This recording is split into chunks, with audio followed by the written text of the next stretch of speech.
This is LBC from Global, leading Britain's conversation with James O'Brien. Good morning. 3 minutes after 10. Thank Crunchy it's Friday. One last push, eh? I find myself inevitably circling territory that we have explored together quite a lot over the years, although I wonder whether we've explored it as much as other sort of radio phone-in programmes historically, because I don't generally spend any time at all inviting you to get very angry and frightened about foreigners. I don't talk about immigration perhaps as much as people who do spend a lot of time telling you to get very angry and frightened about foreigners do. It's a pointless exercise in one sense because, well, as we will see, immigration is a much more nuanced and largely positive phenomenon than almost all media coverage allows, and of course in the other sense, demonising it, turning it into something ugly, something to be rejected, causes the sort of scenes that we saw in Dublin last night, proving your patriotism as an Irishman by setting fire to Irish buses and attacking Irish police officers. That's great. Yeah, well done, lads. On you crack. It's just bonkers, though. I'm possibly using that word a bit too much, but possibly not enough, actually. It is utterly bonkers to step back even half a step from the political and media fray and reflect upon where we are. So the loudest voices in this country have been decrying immigration for as long as I can now remember. I've been doing this job, would you believe, for about 20 years now. It's weird, really. I still feel like the new boy. I still feel wet behind the ears, but 20 years. Every day is different, and I would say out of all of the issues we've discussed, all of the issues that we have covered, all of the stories that have unfolded, by some distance, the one that comes around again and again and again and again like a repeating curry is immigration. You know, breakthrough moments in the way I present the show were a consequence of immigration. Dealing with the nonsense about you're not being allowed to say what you want about immigration without being called a racist was a breakthrough moment for me. And yet nothing has changed at all, has it? Which is understandable if we had been governed by people who were comfortable with immigration and clear about its benefits. But we have been governed for 13 years by people who largely seem to believe that it's awful. We heard David Cameron pledge to bring it down into the tens of thousands. We heard Michael Gove and Boris Johnson and the rest of them insist that by voting to impose economic sanctions on ourselves and abolish our freedom of movement, we would reduce the number of people born elsewhere coming to these islands to work and to study. They told us that. And for many, many people, the deal, the bargain was irresistible. I don't care about being poorer and having fewer freedoms. There'll be fewer foreigners working in the NHS. I'm voting leave. Back to yesterday's story, aren't we, about cognitive function.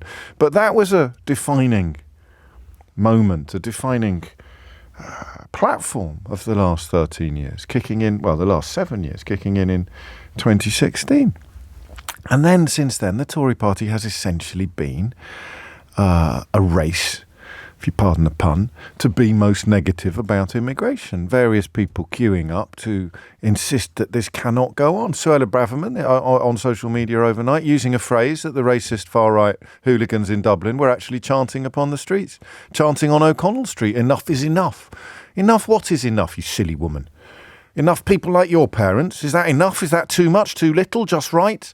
Because the focus upon small boats has been one of the stupidest things that we've seen in decades. I think about 3% of total numbers of incoming humans come via unsafe routes, come via routes such as the dinghies. And yet the political conversation for the last couple of years has been almost exclusively about small boats, conveniently overlooking the fact that they are a direct consequence of conservative government decisions to close down safe and legal routes. So we are in a state of almost unbelievable backwardsness.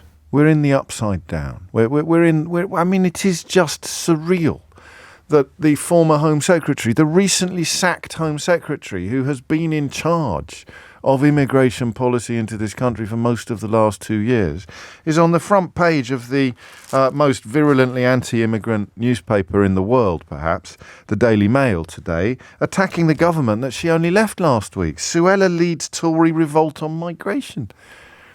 Revolt against what? Revolt against the people who've been in power. You were the Home Secretary until last Tuesday or Monday or whenever it was. I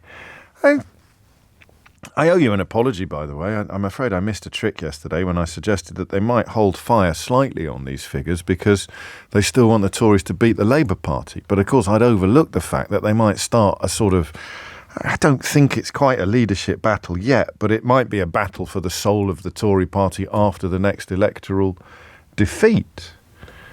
It's absolutely extraordinary that the people who turned immigration into the single most toxic, divisive and prominent issue in British politics for the best part of a decade and a half have presided over a truly exponential explosion in the number of people coming here, and now they are the ones leading the complaints about it. Do you see why I'm so... What's the word I want today? The I newspaper today accuses me of being almost permanently angry. Now, you know that's not true, given that we spent so much time together giggling. But my goodness me, there's quite a lot to be angry about, isn't there? And today is a shining example of that. I'll say it again because sometimes I think we miss it. You know, that old thing I used to say about having your face so close to the screen that you can make out all the individual pixels, but you can't see the big picture. I realised after using that figure of speech for about 6 months that it was just a slightly clumsier version of saying that you can't see the wood for the trees. But sometimes I think we can't see the wood for the trees. So exactly the same people. That's the mad thing about it. Exactly the same people in the Conservative Party who have spent the best part of a decade and a half dehumanising immigrants, even as they remind us that their own parents are from that category, dehumanising immigrants to the point where hardly anybody outside Scotland, a major politician outside Scotland and City Hall in London, ever really speaks up for the enormous contribution made to almost every level of our society by people who weren't actually born in it. The people who have turned it into the most toxic issue of our lifetime are the same people who've been in charge of the policies governing it, and are the same people who are now having a hissy fit and chucking their toys out of the pram and spitting their dummies and climbing the walls about the fact that the same people have presided over an exponential explosion in the number of people coming here that they have spent the best part of a decade and a half promising to exponentially reduce. It doesn't make sense, does it? But you know how this show works. It will do by 11 o'clock this morning. How can it make sense? How incredulous is a good word. Flabbergasted, thank you, Alice. Discombobulated usually works, Sarah. Perplexed doesn't go far enough, Steve. But thank you. It's like I have a human thesaurus at my fingertips every time I glance towards my inbox. A few words there I definitely can't say on the radio, at least not while Ofcom is regulating this radio station. So how has that happened? I mean, simply put, I don't want to hear about how much you hate immigrants or immigration. There's loads of places you can go to. In fact, you could probably get a job in the cabinet if that's your position, if that's what you want to be doing today. So spare us all the smell of your bile. What I want to talk about today is that simple mechanic that I've just described, that remarkable combination of undeniable circumstances, because none of that's opinion, right? You could argue that my view that immigration is hugely beneficial with some negatives, that's an opinion. I mean, I can back it up. But that's not where we're going today. We're staying away from opinion. Well, we're staying away from opinion within the parameters of what I want you to explain, because none of what I'm about to say is an opinion. We have been governed for the best part of a decade and a half by people who keep describing immigration as a bad thing that must be reduced. We have spent the best part of a decade and a half enthralled to politicians and their friends in the media who are absolutely adamant that immigration is largely a bad thing and therefore must be reduced enormously, down to, for example, fewer than 100,000. We have spent the best part of a decade and a half having political discourse almost defined by the rancid bile of a Nigel Farage seeping like so much pus seeking into the very soul of the Conservative and Unionist Party. So it has defined government, not opposition. It has defined government. Successive Home Secretaries, most obviously Suella Braverman and Priti Patel, competing to sound more hateful about people who were not born here, making mealy-mouthed references to high-skilled and but essentially dancing around a maypole designed to divide and to other and to provide you with a distraction from the people responsible for the state of the nation by trying to get you not to blame prime ministers and home secretaries and chancellors of the exchequer and business secretaries and secretaries of state for culture, media and sport and MPs. Don't blame them. Don't blame the people in charge. Blame that poor fella over there driving a lorry who happened to have been born in Krakow. It's incredible. Or blame that doctor whose parents come from Karachi. It's extraordinary, the scale of the attack upon humans that these politicians have undertaken. And we'll talk probably in the second hour about what it's like to be one of those humans, what it is like to be, is it 43% of the NHS? Either immigrants or children of immigrants, the staff I'm talking about. And yet the conversation that you hear constantly is about how there's too many people like you actually availing themselves of the services at the NHS. It is truly extraordinary that they are now complaining in the strongest terms, with the loudest voices, with enormous front page stories about policies pursued by the people who've spent the best part of a decade and a half telling us that they've got to bring immigration down. So how do you explain it? That's all. How do you explain it? Because at first glance, it defies explanation. It is not beyond the control of governments to introduce policies that would have brought these numbers down. And remember, I'm not even someone who thinks that they need to be brought down. I've got all sorts of problems on all sorts of areas, but they're not caused by immigration. A lot of them are eased by immigration. Housing, perhaps, would be one area where you should use immigration as yet another argument as to why we would be building more houses. But then I look at how many properties are available on Airbnb on the average weekend, and I realise that even the housing conversation is a little bit bent and a little bit backwards. But how do you explain these three simultaneous, undeniable, factual phenomena? All right? And I'm going to channel the late Tony Green, darts commentator and star of Bullseye, to set up this morning's phone-in. In one, nearly a decade and a half of politicians insisting that immigration must be reduced. In two, the same politicians holding power, holding all the power, winning all the elections, all the referendums, for the same decade and a half. The same politicians insisting that immigration must be reduced, actually being in charge of it. And in three, an absolutely exponential explosion in the number of people coming here from other countries to work or to study and to live. How can you square those three simultaneous but apparently contradictory conditions? The politicians turning it into the mother of all evils, the same politicians that turned it into the mother of all evils being in charge of everything for the best part of a decade and a half, and the thing that they said needed to be reduced growing at a rate that has never been seen before. That is objectively extraordinary, but it has happened in plain sight and under our noses. And now, the people who were actually in charge of the policy, but are no longer in senior positions, are attacking the people who are still in charge of the policy and are still in senior positions. People who, until last week, were their colleagues. It is...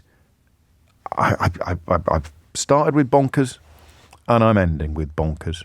It's absolutely bonkers.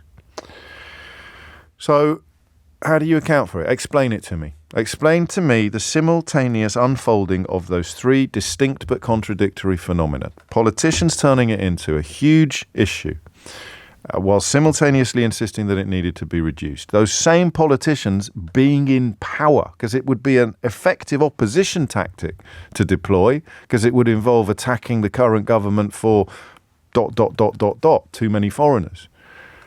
But they've been in power for 13 years and they've presided over an exponential explosion in immigration. How can those three things have happened in the same country at the same time with the same governments? 0345 6060 973. I've got ideas, but I actually want to hear yours today. So hit the numbers now. You will get through. James O'Brien on LBC. James O'Brien on LBC. 10:22 is the time. You're listening to James O'Brien on LBC. I just killed off Tony Green. That's not a great start to the day. I'm delighted to tell you that the darts legend Tony Green is still with us. I think that this texter put it best. Did you just refer to Tony Green as the late, great Tony Green, James? Happily, I think he's still super smashing great, but not late. If you know, you know. And of course... comedian being quoted there, Jim Bowen, the former presenter of Paul's Eye. Sadly, we did lose a few years ago, but Tony Green's still going strong, I think, at the grand old age of 83.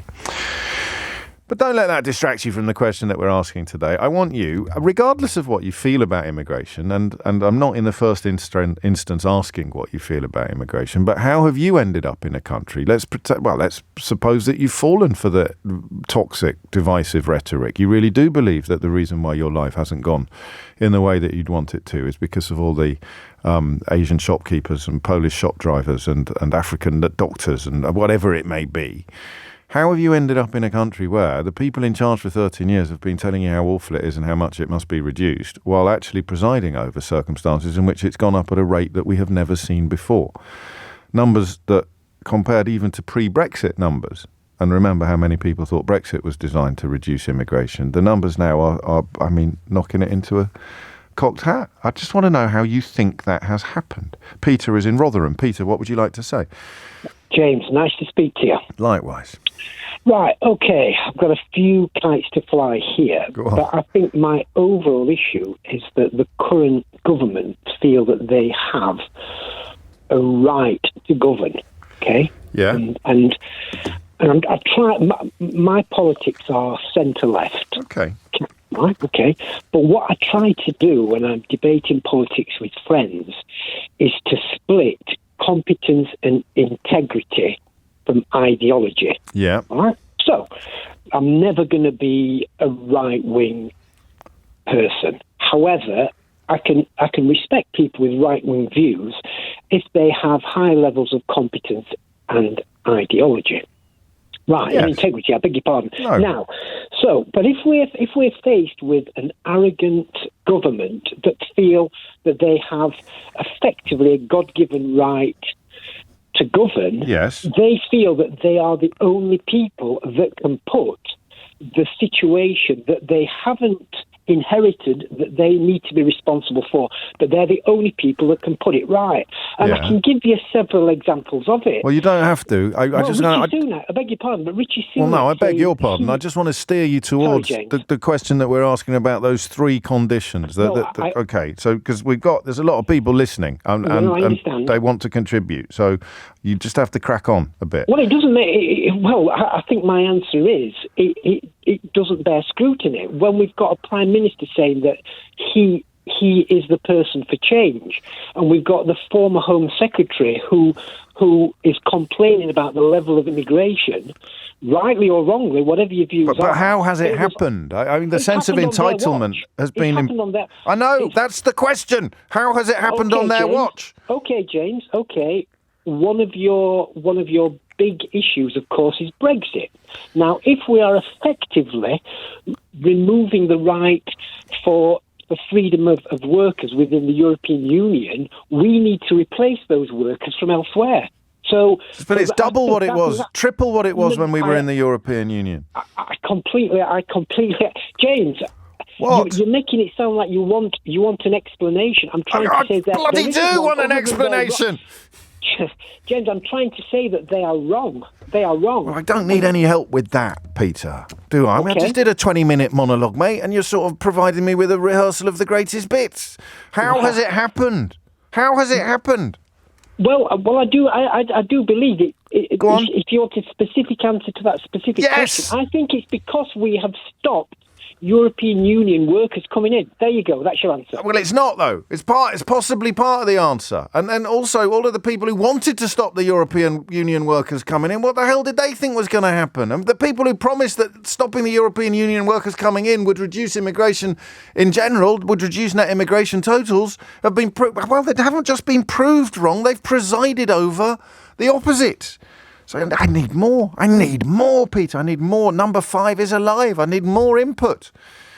Andy's in Lee. Andy, what would you like to say? Hi, James. So coming at it from a possibly overly cynical point of view, I do wonder whether the intention has ever been to solve the supposed problem that they're saying. So we've seen recently that the promise to tackle immigration has been a vote winner. Yeah. If it's tackled and the problem is solved and we get numbers down to what they're targeting, what then next? What then do the Tories then blame all society's ills on? This isn't cynical. I mean, it's quite simplistic, but that doesn't mean it's not true. You are talking about politicians who have promised to bring down immigration and then done the opposite. So either they have absolutely no control over what's happening and they've been as blindsided as their supporters have, or they were deliberately misleading their supporters when they promised to bring down immigration while simultaneously knowing that it was necessary and in fact good for Britain, but they'd alienate their supporters by saying that. So they say the precise opposite in public to what they know and believe in private. Absolutely. That's just terrifying. I mean, the numbers from yesterday, I would say probably did blindside them somewhat. I don't think they were hoping for it to explode in the way that it has over the last few years. But coming up to a general election next year, what are they going to be speaking about? It's going to be, we're going to tackle immigration. Labour aren't going to tackle immigration. We're going to be doing it. But you've had 13 years to do it. No, absolutely. But, it does win votes, doesn't it? We've seen Brexit to Boris Johnson's election, Is it indefinite? Do we ever run out of road for sort of racist or jingoistic lies, or are they just the coolest of Kool-Aids? No one will ever tire of guzzling. I suppose Farage is quite a good example, guzzling ostrich anuses now in the jungle, but the Kool-Aid he serves up, some people can never have too much of it. They can be swimming in it and still thinking, give me more Kool-Aid, never mind the facts, feed my furious feelings. Exactly. If we run out of this Kool-Aid, what's the next flavour? Do we move on to benefit scroungers or whatever they want to label them as? We've seen that this week. Disabled people in long-term sickness benefits, they're coming under attack. But I mean that is, I suppose, proof that the tactics are well established. But how do you deal with it as a voter, as someone who believed it, someone who swallowed the Kool-Aid? I wonder if Farage played a bigger role than we acknowledged by making heckling mainstream. Because if you've got a very loud and effective heckler who's been constantly tickled by the media, who like clicks and controversy, and he's heckling, the people on the stage, if they can't silence the heckler, they have to kind of embrace him or start adopting some of his heckles, almost heckling themselves. That's what they've done. They've started heckling themselves, haven't they? So Rishi Sunak is now being heckled by Suella Braverman, who until last week was his own Home Secretary.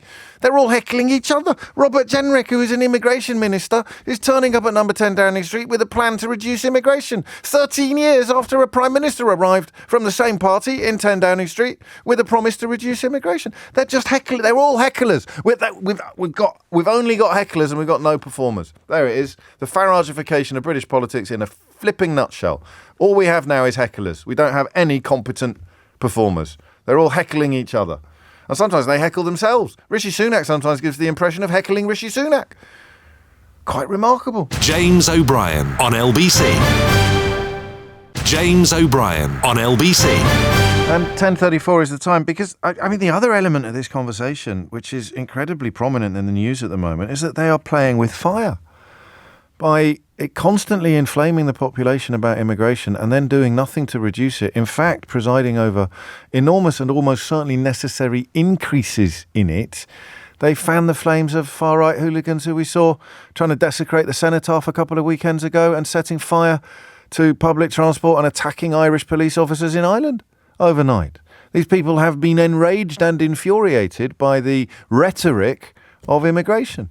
So if somebody who happens to have been born somewhere else commits a terrible crime before being restrained and contained by someone who also happened to have been born somewhere else, it's proof of some nonsense in the minds of these idiots that is fanned and amplified by people like Suella Braverman, using the same language, saying enough is enough. The former Home Secretary. So the one thing I don't know, and when you look at Geert Wilders' success in Holland this week, and the very strange character who's not stupid, Nors Wilders, who have risen to power in Argentina latterly, you look at this scenario, you look at these scenarios, and you know that history has got far-right leaders who deliberately inflame and then harness violence and hooliganism. I suppose Kristallnacht would be the most obvious example of that, when using mob violence as a political lever. But I'm still not ready to look at recent members of the UK cabinet and think that they're doing the same, that they are consciously seeking to spawn the sort of scenes that we saw in Dublin overnight. But then you remember how Braverman approached both the police and the Palestinian march, the pro-Palestinian march, in the run-up to Remembrance Sunday, where she seemed to be deliberately turning people against the police and encouraging violent far-right hooligans to turn up at the cenotaph and try to disrupt a peaceful protest. I just can't quite believe it yet. Maybe it's that old curse, trying to be too nice all the time. The last Tory MP I was nice about was James Cleverly, and he's been effing and jeffing all over the House of Commons ever since, getting himself into all sorts of bother for his potty mouth. Just goes to show. So how do you explain it? So, crikey, I've got to put that down. That's explanation number 2. They are trying to inflame far-right violence. I don't believe that, but it fits the parameters of the question. How have they done? The same people have done these things. They have weaponized immigration, completely denied all its benefits, persuaded large swathes of the population that it's an unalloyed evil, and then they have increased it exponentially. The same people, cheered on by the same client journalists. So, question number 1, answer number 1 is they know it's a really good idea, but they can't say so publicly because it has become electorally advantageous to them to promise to bring it down, which can accommodate. They're not alternative answers. That could also include the belief that the best way to get power and be able to hold on to it for even longer would be to generate a far-right racist sort of uprising that would break democracy, as it has done many times in the past, but only ever in other countries. You saw Trump trying to do something similar on January the 6th, didn't you? God, blimey. I didn't think we were going to end up there at 10:38 on a Friday morning. Mark's in Reading. Mark, what would you like to say? Hi, James. Hello, thank you very much for taking my call. I think, well, there's 2 reasons that I can think of. There's probably more, but I think the first one is, in the short term, immigration is a great excuse for all the things that aren't working while you're in government. You can point to too many immigrants being the reason that, you can't get a doctor's appointment, you can't get a council house if you need one, you can't get the job that you think otherwise you'd walked into. Yeah, that's true. That's a given. And then the long-term one is that... But do they know that's not true when they say it? Or do they know that if it contains kernels of truth, they're exaggerating and exacerbating it dangerously and enormously? For example, the NHS without immigration would cease to be the NHS. It would be in considerably more parlous condition than it is already. And I think the figure I saw was in excess of 100,000 vacancies in both the health service in England alone and in social care. So that's not far shy of 250,000 people that we are currently lacking in these sectors. Mm-hmm. And yet they're talking about trying to reduce the number of people coming here to take up jobs in these sectors already. So do they know what they're doing when they make these claims, or do they not even think that deeply about it? Well, without kind of sitting on the fence. I think some of them do and some of them don't. Fair enough.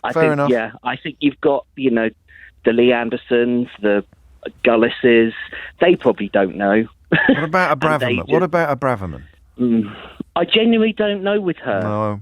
I think she probably does know, to be honest. Right. But I think sometimes she might, through her own hubris, she might talk herself into ambition, into believing it's something. And ambition, absolutely. Which can be the hubris, can't it? If we were to take the Aristotelian theory of tragedy to its natural conclusion, what would be her hamartia, Mark? I wonder. What would be her hamartia, and where is her nemesis? Pray, where is her nemesis? Sorry, carry on. I got a bit. It's Friday. I don't know, James. No, I don't know. Okay, but the more long-term one, I think, is that by having wedge issues and culture wars, and immigration will always be a really powerful one in this country. Just by keeping us divided, that stops us collectively looking at the reasons why things don't work as well as they should. It stops us looking at, who the Conservative Party usually operate on behalf of. You made the point that as much as they like to bemoan the metropolitan elite, they still keep enacting giving us policies money. And budgets. Every time there's a budget, they money. keep trying to sort us out a bit, don't they? It's a remarkable dichotomy. And I do think that's a big part of it. I think, divide and rule, I'm not reinventing the wheel here, but I do think that keeping us divided on these very emotive issues, it avoids scrutiny. It goes even further, actually. And of course, you can't perhaps have this conversation in 2013 without using the A word, without talking about austerity. So how better to mask the impacts of austerity, which I do personally believe to be an ideological drive to reduce safety nets in society, to make people, the less money you have, the less secure and safe you will be. So why should I be spending money on other people's childcare or other people's dental care or other people's, I could go on. And they've been reducing that. Libraries, I don't need libraries, I can buy all the books I want, they say to each other. So they've been reducing that exponentially since 2010, and the consequences specifically of that can be camouflaged by claiming that the reason why you feel your social capital is being diminished, your access to everything from pharmacies to social care, your social capital is being diminished because of all the immigrants. Yeah, no, I think that's a massive part of it, absolutely. And then they preside over huge increases in it deliberately, or just because they don't care and they're letting the world turn in a sort of free market kind of way almost. And I think, you often say conspiracy or cock up. Yeah. And I think a lot of it is that they're not thinking that far ahead. Yeah. And the knowledge, the complacency that it doesn't really matter, because so long as they keep these various narratives going, that keep them in power, it doesn't, all those things they're ruining that affect normal people, it doesn't really matter, because they're still in power and they're still doing the things that they want to do. And the angriest people are going to be attacking buses or hotels where they've read on Facebook that some asylum seekers might be staying. Yeah. They're not going to be mounting their assaults on the ballot box. Absolutely. Yeah. Oh dear. Thank you, Mark. I think austerity has to be, because you're talking about conservative governments who have reduced. So I love social capital in every way. I love it as a thing, but I also love it as a phrase, as a phenomenon. It was, again, something else you've taught me while I've been doing this job. It's been explained to me. So capitalism as an ideology is an almost inevitable human condition. But what, of course, it hinges upon is the notion of social capital. So even if you haven't got a lot of capital, even if you're not, for example, a homeowner or you have a lot of savings, you see that your role in society is validated by social capital. So you have access, for example, to social housing or social care or medical care by dint of being a member of society. Whether you're currently contributing or not, you have access to social capital, shared resources, which could be anything from a library to a bus shelter. Social capital. So what has austerity done? Austerity has diminished and denuded social capital. So the less you started with, the more you've lost. That's an incredible fact about the last 13 years of life in the United Kingdom. The less you started with, the more you've lost.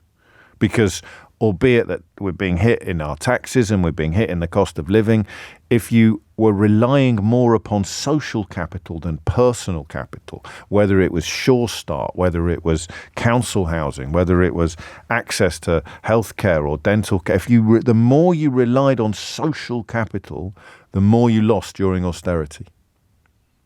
You close a library, I'm hacked off. I like libraries, but I'll be down Waterstones at tea time to get my books there. Do you see what I mean? Because I've got a few quid. Social capital.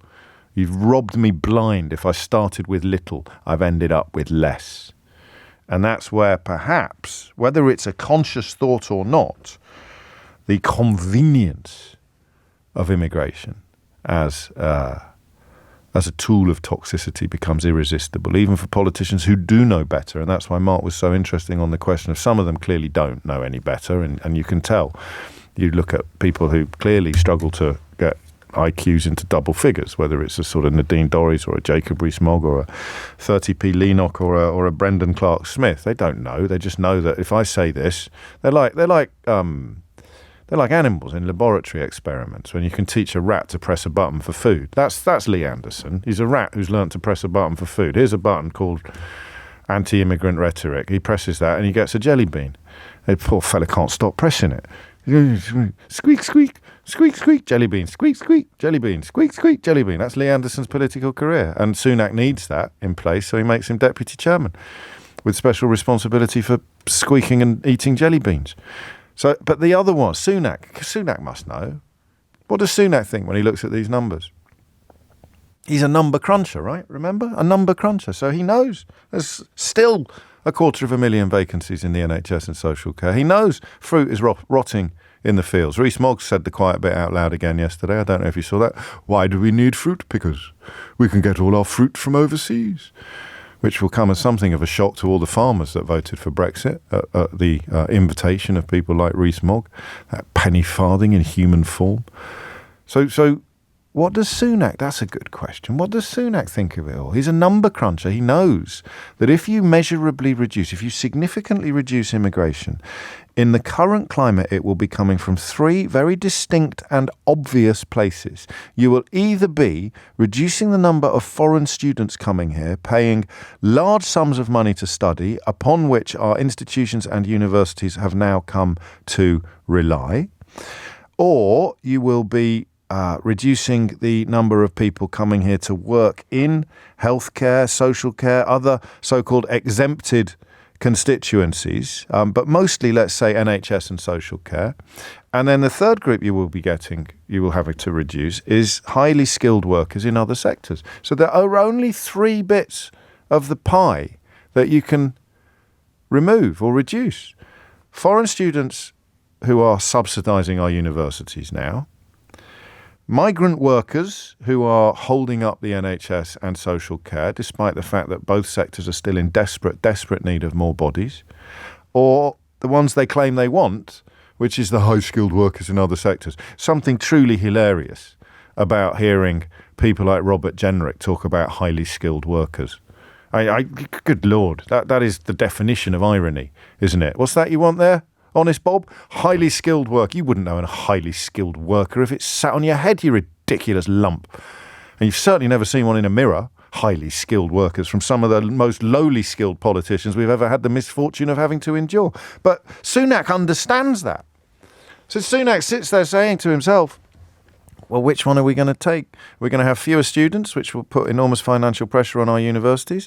Are we going to actually have even fewer workers in the NHS and social care, which are already about 250,000 shy of optimum staffing levels? Or are we actually going to reduce the number of the highly skilled workers in other sectors that we said we really wanted and needed when we were persuading people to abolish their own freedom of movement during Brexit? That's it there, right. That last 2 minutes, right there. That's the question. That's where it is. And that's about Rishi Sunak. Not about some of the flotsam and jetsam he's surrounded with. He's supposed to be. Stick it on a spreadsheet, Rishi. Seriously. And tell me what the answer is. James O'Brien on LBC. James O'Brien on LBC. Seven Bins has spoken. Our Prime Minister addressing the curious case of a Conservative government having 13 years to bring down immigration and promising every day to do so, and then presiding over the biggest rise in immigration that this country has ever seen. And it's happened since Brexit. Go on, riddle me that. Luckily, Seven Bins has the answers. Now, I'm very clear that the levels of migration are too high and they've got to come down to more sustainable levels. I've been clear about that. It's good to see that the ONS yesterday did say that the levels of migration are now slowing, in their words, which is a welcome step. But we've got more to go. And that's why I announced a policy earlier to clamp down on the number of dependents that students can bring when they're coming here, where we'd seen a very significant rise in that. That action that I took represents the single toughest measure that anyone has taken to bring down the levels of legal migration in a very long time. So that should give people a sense of my commitment to bringing migration down. And if we see further abuse of the system, of course we're prepared to act and do more. You were Chancellor of the Exchequer in the last government. I mean, this is what I mean by them all being hecklers. Actually, you've heard this happen before, haven't you? When I stumble onto something that the more I think about it, the more I like it. He's heckling his own... He's heckling governments that he was Chancellor of the Exchequer in. Now, well, I've done more than many other governments have done for a very long... You were in them! You were in the governments! He's heckling his own government. How can you heckle your own government? Imagine if you went to see a Stuart Lee gig and Stuart Lee turned up in the audience heckling Stuart Lee. Or even if you went to see a normal night at the Comedy Store and the two acts that had already been on started standing at the back of the room lobbing glasses at the fellow who is on the stage now. They are heckling. Listen to it again and tell me that he is not heckling successive Tory governments, many of which he was a part of and all of which he supported. I'm very clear that the levels of migration are too high and they've got to come down to more sustainable levels. I've been clear about that. It's good to see that the ONS yesterday did say that the levels of migration are now slowing, in their words, which is a welcome step. But we've got more to go. And that's why I announced a policy earlier to clamp down on the number of dependents that students can bring when they're coming here, where we'd seen a very significant rise in that. That action that I took represents the single toughest measure that anyone has taken to bring down the levels of legal migration in a very long time. So that should give people a sense really of big heckle, a very long time, like 13 years. And if we see further abuse of the system, of course we're prepared to act and do more. Bringing your family here is not an abuse of the system. That's not even a heckle. It's just thick and wrong. And listen, if you're thinking of coming here to do a master's and drop, 50, 100 grand into the coffers of a university and you want to bring your wife with you, and then they say, you can't bring your wife, you're going to go to Germany. Or you're going to go somewhere else. You're going to go to America. These people are big spenders. I think I feel a song coming on. So who's he going to go after? Well, it looks like he's going to name the students. I gave you the three choices a minute ago. But he's going to go after them by saying, we're going to make it a less attractive place to come and study for you. As there is a true international free market in tertiary, in higher education, the kind of people coming to do degrees or master's degrees. Stian Warrington makes a good point. He says, Stuart Lee heckling Stuart Lee sounds like a really good gig. It does actually, doesn't it? I'm sure Charlie Brooker could make it happen. It's 10:56. Steve's in Newcastle. Steve, what's going on? Hi, James. Third-time caller. Nice to speak to you. When are you going to stop keeping count? It's not necessary. Well, yeah, at my age, keeping count, it just keeps me mentally active. You know? So it's like a Sudoku. Go on, man. Anyway, Brexit. Brexit concealed the problem because we could, without any issues at all, we could bring in the labour that we required and the skills we required from Europe. Because we can't do that now. So what you were proposing earlier on in your programme, why is this happening? It's an entirely deliberate policy on the part of the current government. They can't control immigration because they know perfectly well that there are roles within the health service, social care, agriculture that they simply can't fill. And the game they're playing now, I think, is related to that. I don't know if you heard Mel Stride on the media round this morning. He described their ability to control immigration as a Brexit opportunity, which is to me is. He's doing that now. He's doing that in 2023, just after the biggest increase ever in the post-Brexit. Fair play to Mel Stride. I think we've got a new winner. But here's a nasty one that he said, and I wouldn't have expected this of him, actually. I tended to regard him as one of the more reasonable Tories. You're like me, you see. There it is again, letting your optimism get in the face of reality. I know. Go on. Well, he apparently says that he's going to control immigration. This is how futile their efforts are, because what he's going to do is going to make sure that disabled people who aren't working will lose their benefits. Right. And that is going to bring more people into the workplace and control immigration. So the Brexit factor can't be ignored. And the other factor, as far as I can see... That's gross, isn't it? Oh, it's vile. Absolutely vile. And that's exactly what he said. It was on the Radio 4 Today programme this morning, interviewed by Nick Robinson, who tried to get some sense out of him. But as usual, the Tory system is you talk over the interviewer, and that's what he did. But yes, it is vile. And the Brexit thing, it's dead simple.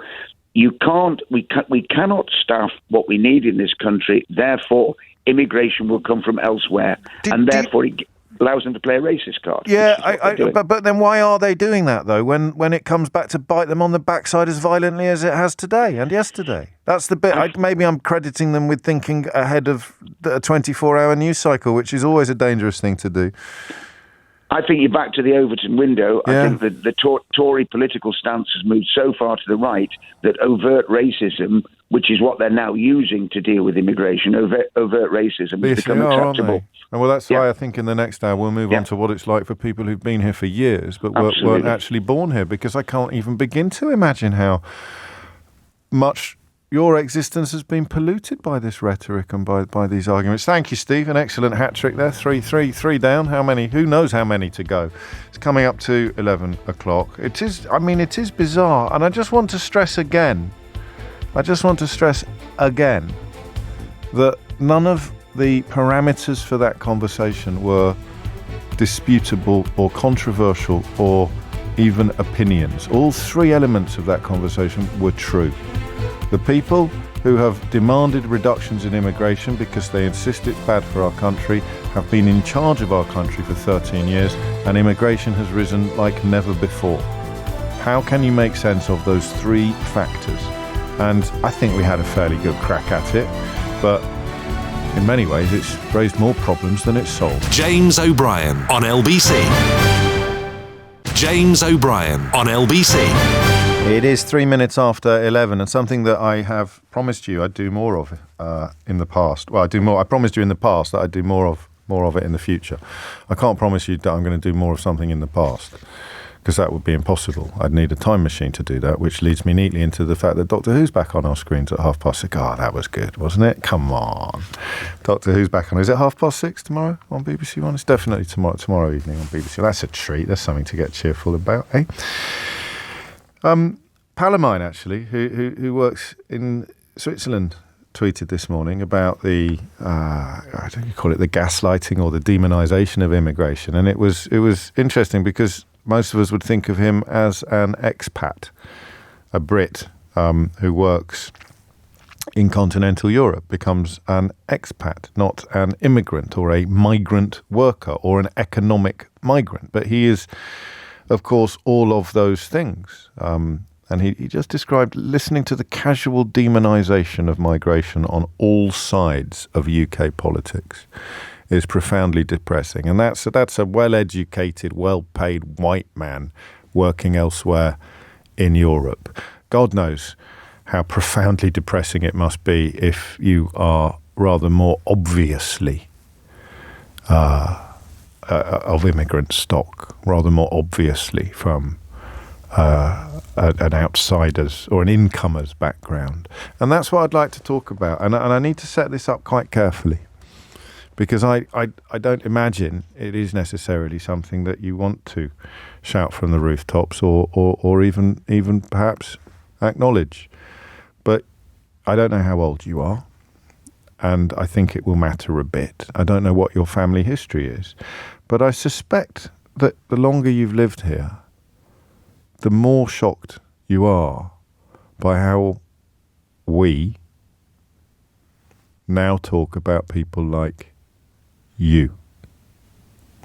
Do you feel that distinction? Because I look at politicians like Braverman and Patel and Cleverly, and even Dominic Raab, who's the son of a Czech refugee, And they obviously don't think that these conversations are about their families. They obviously don't think that when someone like me points out that I think it's 43%. I forgive me for not having the number at my fingertips. It might be 34, but a big percentage of workers in the NHS, whether it's doctors or nurses or any other role in the NHS, will either be immigrants or the children of immigrants. 42% of the medical workforce of the NHS are immigrants or children of immigrants. So it's not them that are preventing you from getting a GP.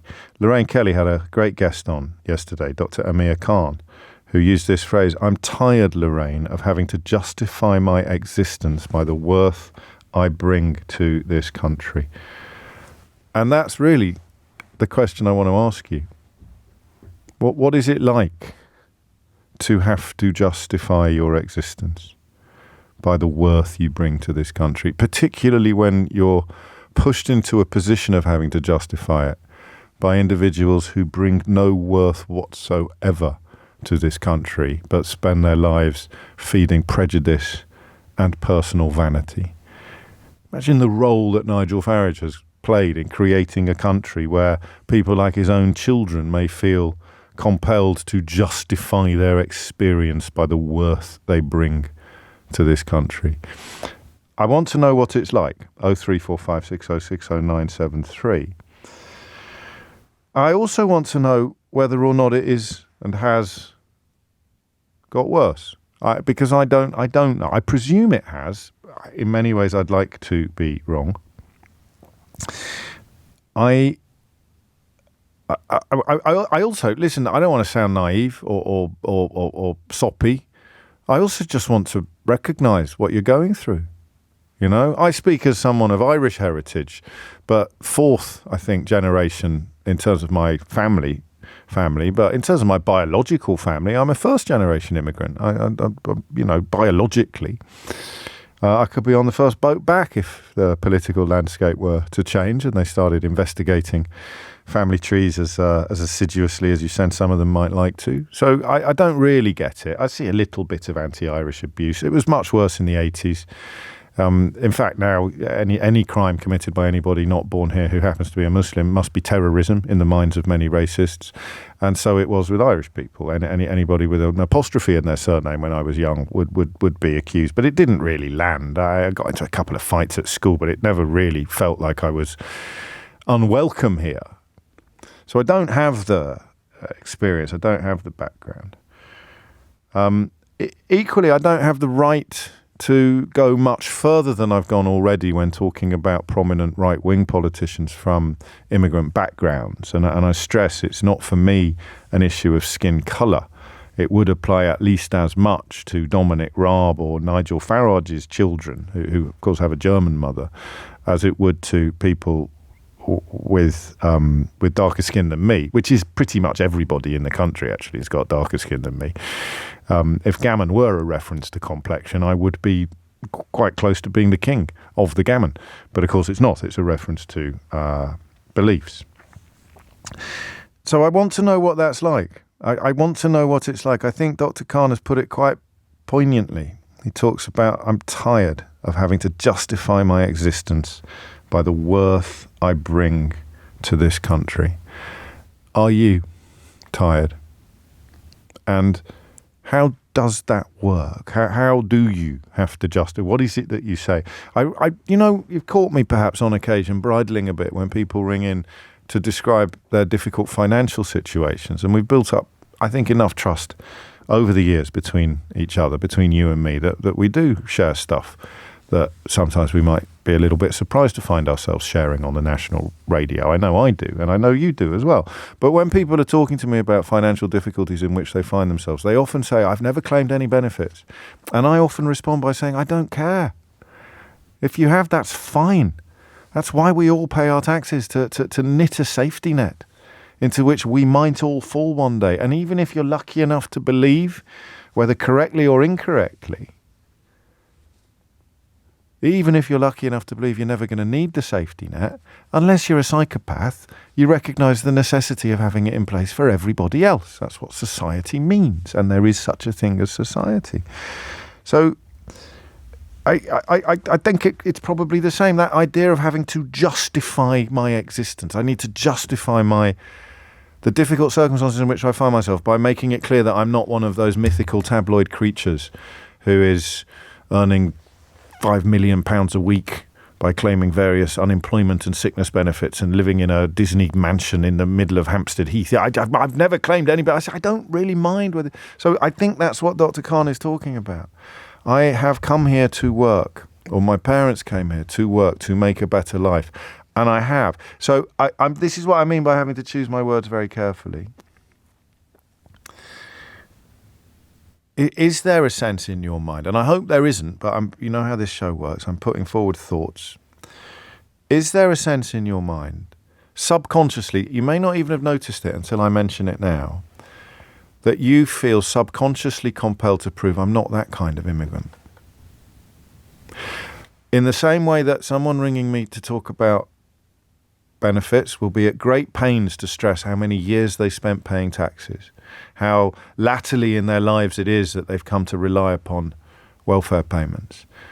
In the same way that we have been gaslit and conditioned by tabloid and Tory rhetoric, which of course are interchangeable almost all of the time, by tabloid and Tory rhetoric into thinking that someone on unemployment benefit is by definition dodgy. So it is that over the last 13 years, somebody who is a foreign worker or of immigrant stock needs to prove to other members of the population that I'm not that kind. I'm not the kind that Suella Braverman is talking about.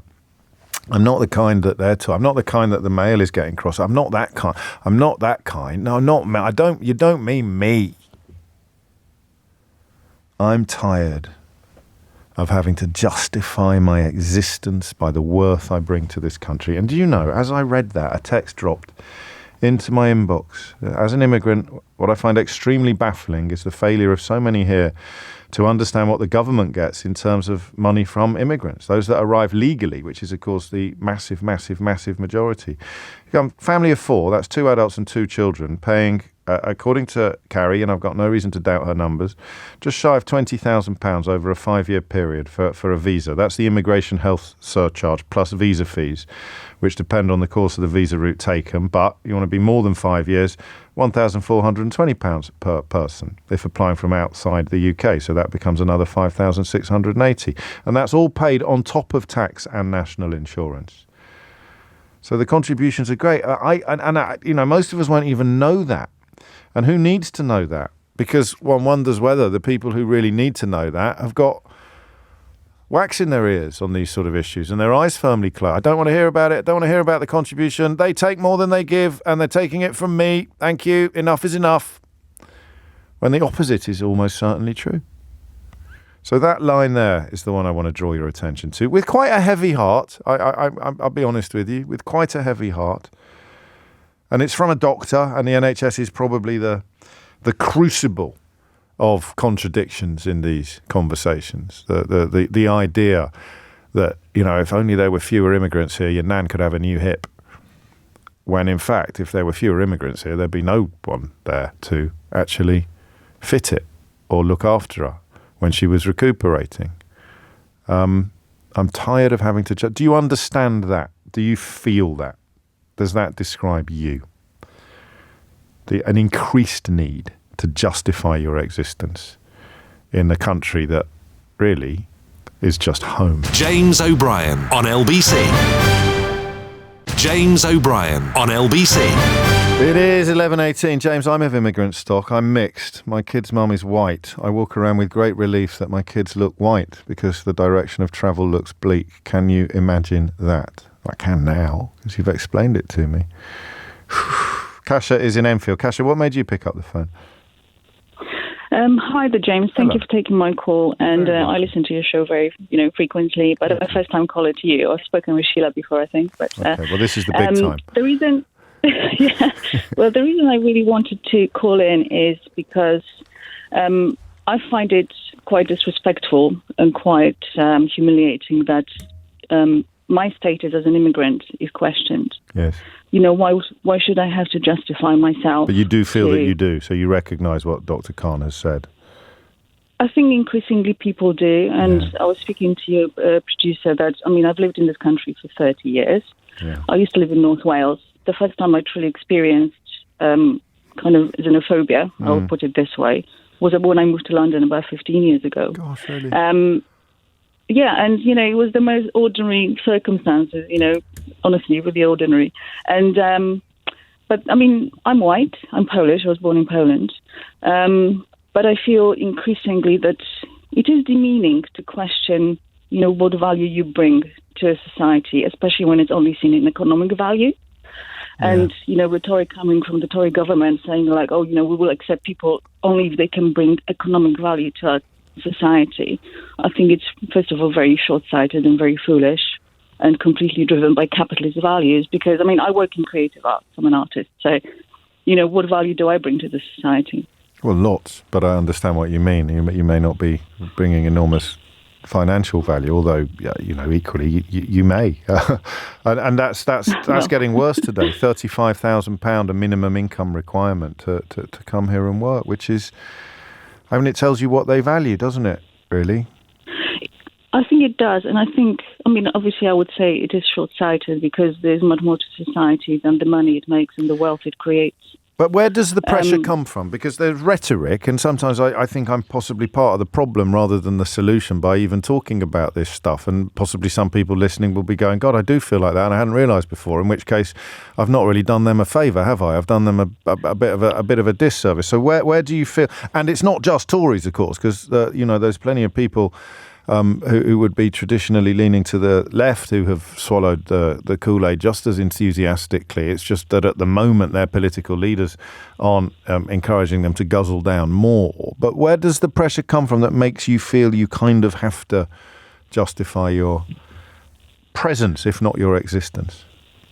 I think I would agree with you on the fact that it becomes amplified through certain channels, like the media, like the government. Yeah. Whereas on kind of granular personal level, you might not actually find it to be such a great issue. I have plenty of friends, who voted Brexit, for example, although they'd always say, because we don't mean you, we didn't want to get rid of you. But on a kind of personal level, lots of us live to people that dress differently, maybe of different faiths, and we're still good neighbours. We're still friends with people from other nationalities, other walks of life, other colours of skin, for goodness sake. Yes. So I think on personal level, it is not so amplified. It is only when people start, in a sense, maybe organising themselves and becoming tribal, that they start listening to the right, they end up in their own vacuum chamber, in a sense, where they're listening to people that think the same. And politicians are now encouraging that. So I'm interested in where we would put the pivot points in your 30 years here. Brexit's obviously one. You've already mentioned that. Was that? There might have been a hope things would get better after that because, all right, you got what you wanted. You're controlling your borders now, so you can get off my case. But the opposite has happened. I would put it maybe down to who benefits within the society. So rhetoric surrounding people that are supposedly scroungers that take from society without putting anything in. To me, that is possibly the strongest motivator. Yeah. Because it speaks to unfairness, and most of us would like to consider ourselves to be fair-minded people, just people, interested in justice and kind of equanimity of it, and that there is egality. Also, so there's no shame. There's no shame in wanting more fairness. So, some people might be clutching at straws a bit. It's righteousness. Yeah, they can convince themselves that they're on the right side, rather than if they're simply saying, I don't like foreigners, then there will be some shame. Because they're seeking justice. Yes, of course. That's brilliant. Because they're seeking, so I think it is to do with social justice. But if you frame it in a sense that we will attack people that we consider to be benefiting unfairly from our society, if you frame it in that way, then everybody's game, whether you're an immigrant or a person of colour that supposedly doesn't belong here, whether you came on a boat or you came on a train. I came on a boat. but he was from, Hoek van Holland. That's definitely different. Yeah. You know? Yeah, and that's So- where so I think- that's where the question, which is less likely to happen to you as a white-skinned person, but that's where the subconscious bias behind a question like, where do you really come Completely. from? Where do you really, like that Completely, woman yeah. at Buckingham Palace had to experience, didn't she? Yes, I think that was a really sorry event, and I do think that Lady Hussey didn't actually mean. No, I agree. what- She how it wasn't, was- but she certainly wasn't how it trying to was be framed. offensive. No. No, she wasn't. But the way it was later framed was that she was. But I just wanted to bring into the kind of the conversation the great Omid Jalili, who Yes, always some time helpful. ago made an amazing stand-up piece whereby he said, the reason we don't have problem with immigrants from Poland is because they're white. We can't tell them apart from other British people, so to speak. And I think he made also a very, very valid point that we are visual people.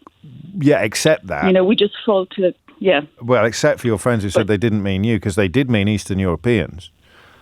Oh, absolutely. But they didn't. But it's not not the as useful ones. Yeah. Not the plumbers, not the builders. just the ones I useful keep ones reading are about. okay. Yeah, except they're not. Are Yeah, they? absolutely. Thank you. Absolutely. Thank you, Kat. I'm sorry that you have Thank to you. go through this. Human history teaches us that it will get better, but what we don't know is whether it gets worse before it gets better. I just hope it doesn't. Absolutely, but I just wanted to kind of finish on a note that, Please. I was telling a producer that, I traveled to Poland recently specifically to vote. Yeah. And I think the vote in Poland will have monumental consequences for Europe in the sense that, it is the light at the end of the tunnel. There is light at the end of the tunnel, but those voices also must be amplified. It's a glimmer, I think. Maybe a bit more than I'll a take glimmer. a glimmer right now. I'd take It's that what's over happening in darkness. Netherlands, I'd take with the darkness in the Netherlands, a glimmer in Poland, albeit that arithmetically they're not that dissimilar. It's a far-right party or a far-right politician getting the most votes, but not an actual majority. There is just, I think, more likelihood of the fella in Holland assembling a government than there was of the far-right party in Poland being able to do the same, which is why everybody was celebrating. And it's why Kasia went back to vote. 11:25 is the time. And then you sort of wonder what might happen as close to home as Ireland, or what might happen here. What happens if the far-right thugs who sought to desecrate the cenotaph, or the far-right thugs who were setting fire to buses and attacking Irish police officers to prove how patriotic they were? You might take a moment to try and work that one out. Attacking Irish police officers to prove what patriotic Irishmen they were. What happens if that poison gets a little bit further into the bloodstream? I'd say this very carefully, and I've said it to you before, and I said it very carefully then, but two things. What would have happened if little Tommy Ten Names and his mates had got in among the Palestinian marchers, or picked off some of the peaceful protesters in central London that weekend? And how confident can you be that Suella Braverman wasn't hoping that they would? That's all. It's a question. How confident can you be? 11:27 is the time. Bruno's in Guildford. Bruno, what would you like to say? Hello, James. Good morning. A long-time listener, first-time caller. Welcome. I'd like to start by highlighting how important your work has been to me as an European citizen living in Britain, and I felt safe listening to your programs through the Brexit campaign and referendum, etc. And I just would like to say a big thank you to you, because it has made me feel safe.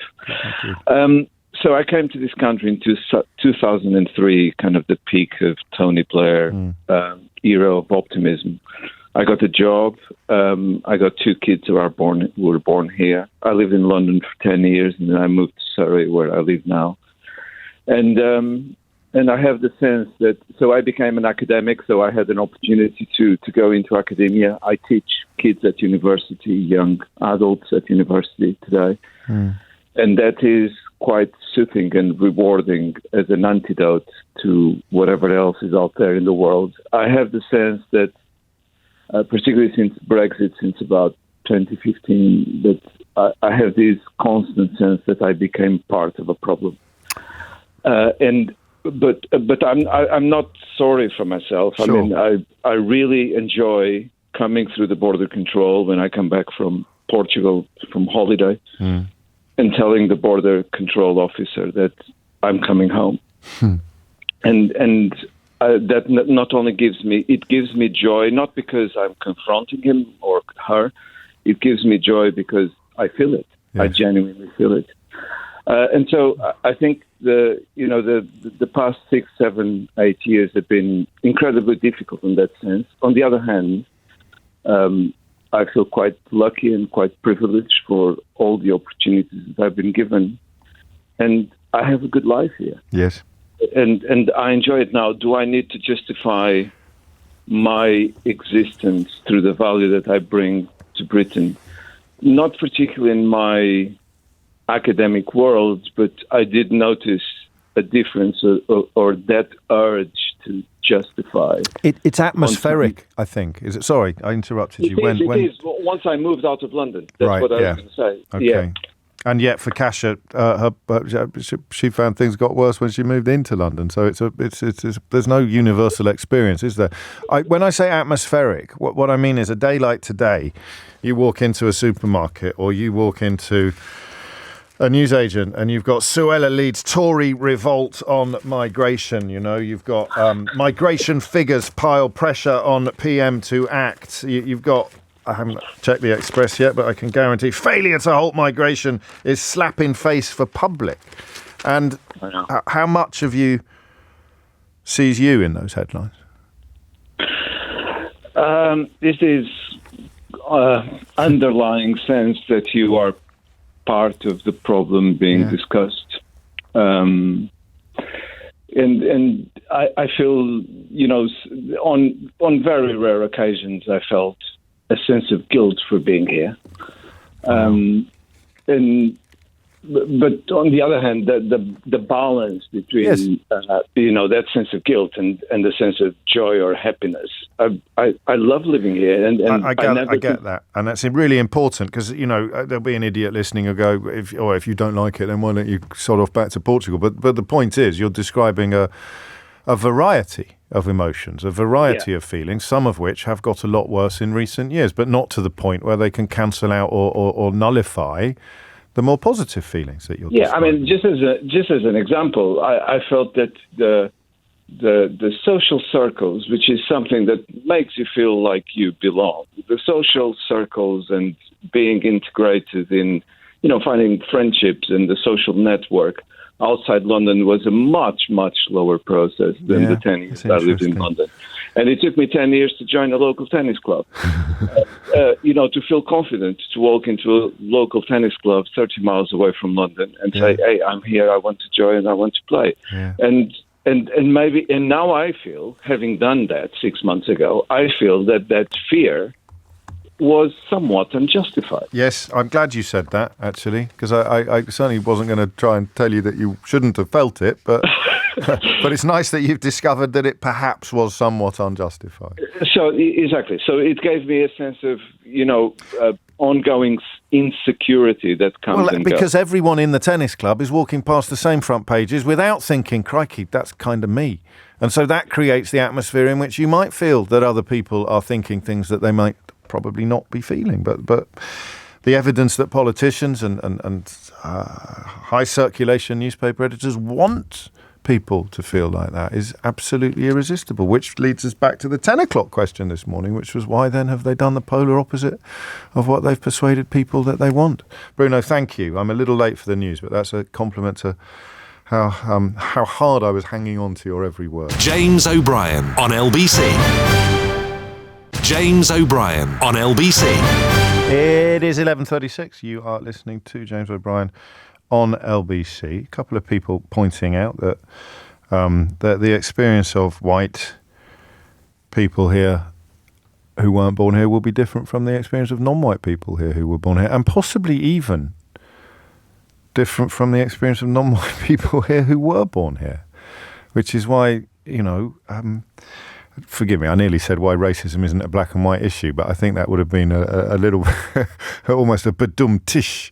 But I just wanted to put that out there because it is perhaps pertinent to some of the conversations that we're having. And the doctor who inspired this conversation, a guest on Lorraine Kelly's excellent programme yesterday, one of the finest broadcasters this country's ever produced, Lorraine Kelly. but because she's on daytime television, people often don't appreciate just how brilliant she is. I do. And a doctor, one of her guests yesterday, saying effectively that I'm tired of having to sort of prove my worth, justify my existence by the worth I bring to this country. And I wonder how widespread that feeling is, and indeed how much, how worse it's got. If it has, I don't want to put words into anybody's mouth. It may not have got worse in recent years, but I suspect it probably has. Camilla is in Caterham. Camilla, what would you like to say? Hello, James. Yes, I think I can offer a perspective of actually time and getting worse. Okay. So I was a schoolgirl here. This is in 1985. A schoolgirl? Yes, I came to boarding school. I thought you said I thought you said call girl, Camilla, and I thought, good Lord, this conversation has gone off in an unexpected direction at quite an early point in proceeding. A schoolgirl. That's my awful accent. No, it's not your accent at all. It's just my headphone over my thick ear is all it is. Carry on. So I came to boarding school at a great sacrifice to my parents. And the idea, of course, was a couple of years to my O-levels. I was the last year of O-levels. Same. We're the same age and in go that back case. home. Yes. Oh, there you go. And I loved this country. I fell in love with it. I fell in love with the quirkiness of the British people. I fell in love with the sense of humour. But most of all, I would tell you the kindness and decency of most people. Yes. Because we're generalizing. We're talking about critical masses here. Of course, there are exceptions. I fell in love with it. So I stayed and I did my A-levels and I went to university. And as soon as I graduated, so look at this, I'm explaining myself immediately. As soon as I graduated, I went back home. Right. I didn't overstay by one day. And I always loved it. And I loved this experience. And I thought it was my life-altering experience. Yeah. Because it gave me a completely different perspective. I kept in touch with my friends. And then, of course, I got married. I stayed at home. I worked. Then I had 2 daughters. And when they were old enough, I thought, of course, I would like to give them what, for me, was so important and let them have their own experience in this wonderful country. And 20 years later, after my graduation, I came back. Gosh. And I thought, I love this country so much that I can work from there. I can live legally there because I can, and so can my daughters. And I thought, I don't want them to go to boarding school. I want them, I don't want to lose touch and I'll just take them back. And I came back, and they were privately educated just before you get any callers or any messages. And I pay my own way. Yeah. And I found, sadly, a completely different country.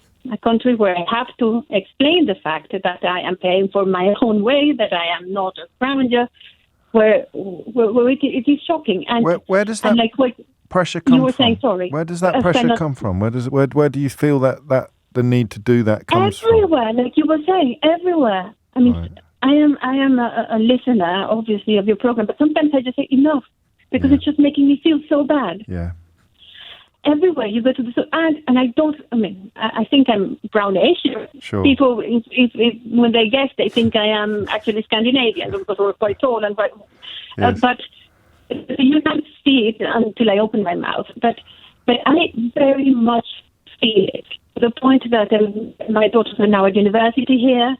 One actually is going to become a doctor, and I think for her. I mean, is this a kind of country where I want them because to you think live? of them as well. I think when I try and imagine what it's like in your shoes, I sometimes stumble into helpful things, and I can't imagine what it's like to walk past a newsstand on a day like today and see the words in 4-inch high letters, and the almost unavoidable sense that although people might say to you, "Oh, we don't mean you," which I have been told by my friends, by my lovely uni friends, we don't mean you. We don't mean you.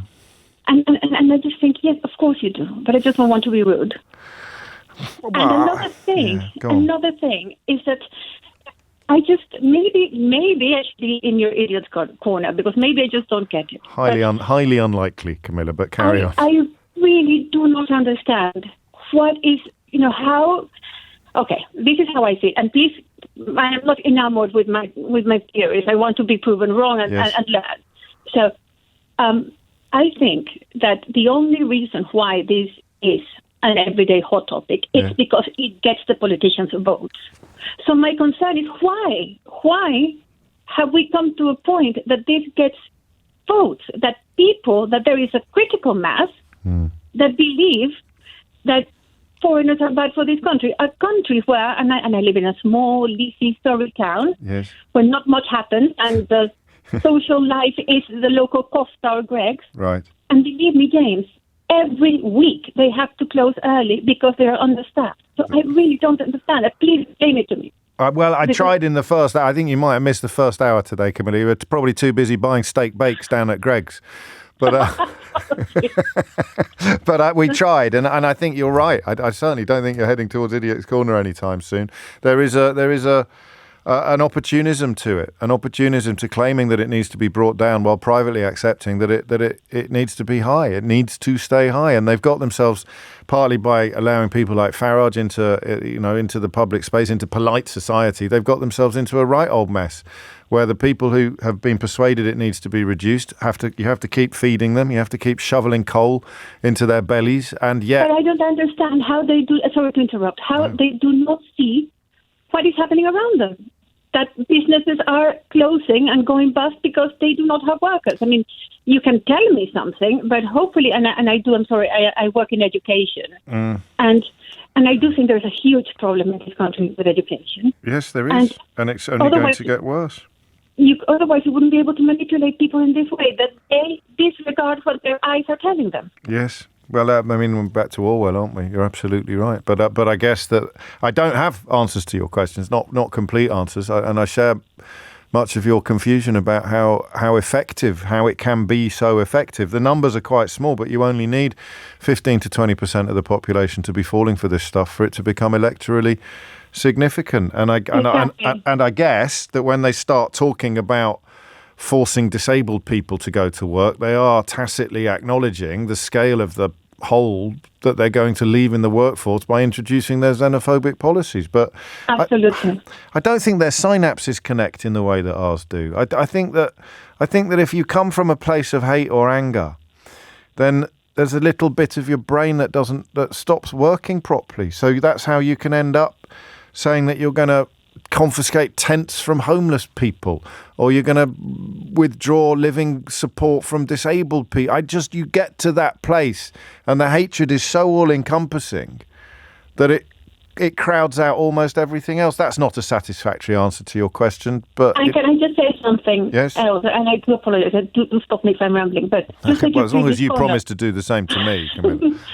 I love this country. Yes, I think it's a wonderful country where you can be very happy. And can I just say that in the 80s, this was the paragon of Europe. This was the coolest country. This is where integration was the perfect example of what the text aspired to. And so it's just devastatingly sad. Thank you for putting it like that. And your love for this country, and Bruno's love for this country, and Kasia love for this country shines out from your contributions in a way that the kind of people who text me with support for people like Suella Braverman and support for people like Priti Patel or Nigel Farage, they don't. I think you have to love yourself a bit to love your country. And I think if you really, really, really don't like yourself, it's almost impossible to sound as if you love your life. But I'm sorry that it gets diminished and diluted every time we allow this sort of rhetoric onto our front pages. And that's the thing for me today. Walking past that newsstand, it doesn't matter who you are or what you do or how many of your friends insist that they don't mean you.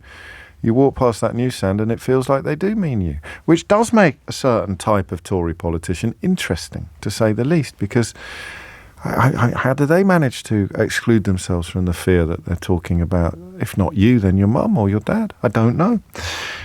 Camilla, thank you. I shall remember your call. Thank you very much indeed. And thank you for what you do, coming over here, teaching our children and raising a daughter who wants to be a blooming doctor. Crikey. That's just, I can't be putting up with all that kind of stuff. People coming over here, teaching our children and training to treat them and cure them and look after us when we're poorly. Down with that sort of thing. Why can't you be something useful like Lee Anderson? James O'Brien on LBC.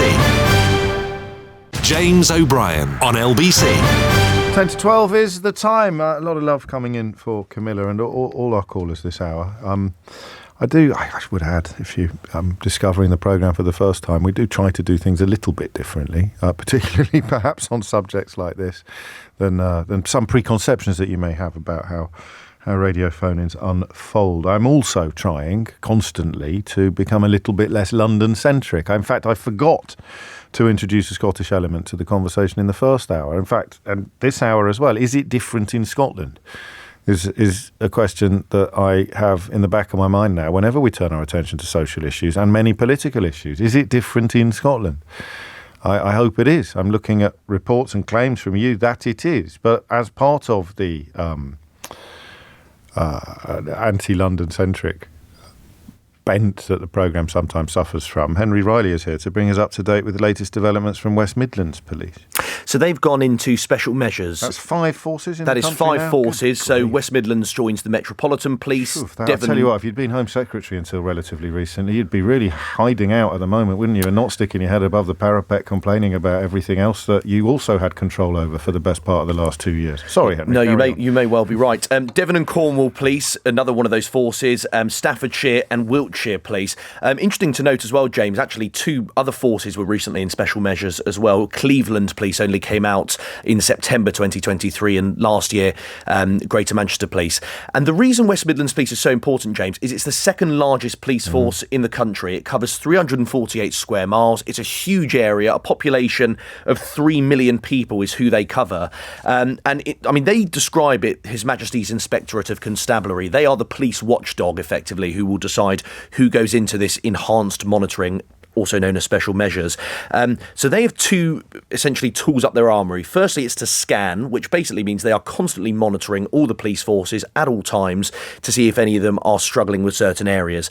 If they scan and they find something wrong, which they have in this case, they then engage. And what they've done in this situation is given a list of improvements that West Midlands Police need to do. And there's some pretty serious improvements needed, James. One of the things they point out, that they don't carry out effective investigations that lead to satisfactory results for victims. Now, of course, that is very broad, but it is nonetheless a very strong statement. Managing the risk posed by online child abuse offenders effectively is another one of the charges. Effectively managing the risk posed to the public by registered sex offenders is another one. And very seriously as well, what is known as a MARAC, which is a sort of multi-agency risk assessment conference. That is where various organisations meet effectively to talk about people who are at high risk of domestic abuse, working essentially to keep vulnerable people safe. They say that huge improvements are needed in that area as well. So what has gone wrong, James? I've been speaking with Rich Cook, who is the chair of the West Midlands Police Federation. Interestingly, the Chief Constable has put out a statement today, the head of the force. One of the things that he cites, he's very disappointed that it's gone into special measures, and says they've got a backdrop. They have 1,000 fewer officers than they did back in 2010. When the current Foreign Secretary became Prime Minister. Yes, that's right. Yes, 2000. Yes, that's quite right. And then the Police and Crime Commissioner, who's Labour, Simon Foster, he actually blames the government for a lot of this, saying its resources have been stripped. And I mentioned Rich Cook. When he spoke with me earlier, he agreed with that assessment. Oh, of course. Losing 2,000 officers in the last decade under austerity, closing stations, multiple stations, local bases in the heart of communities. We've still got 30 stations earmarked for closure. Losing that infrastructure, losing that experience has a massive impact. And then to sort of think that you can wave a magic wand, just suddenly recruit brand new officers and then everything's okay. It's cloud cuckoo land thinking. We need elected officials and governments to respect the history of policing, to conserve the policing infrastructure like our local stations and conserve that experience. We're operating in a significantly challenging climate. There's no doubt about it, and officers feel the strain every day, and they have been for years on end. So frustration there from the chair of the West Midlands Police Federation, as you can hear, James. In terms of the Police and Crime Commissioner, he says that it's further damage inflicted on West Midlands Police and the people of the West Midlands by the government. I trust the government can appreciate the consequence of its own actions. They say reckless cuts to policing, even after the so-called Police Uplift programme, since, of course, which was introduced by Boris Johnson. He says it has not gone far enough.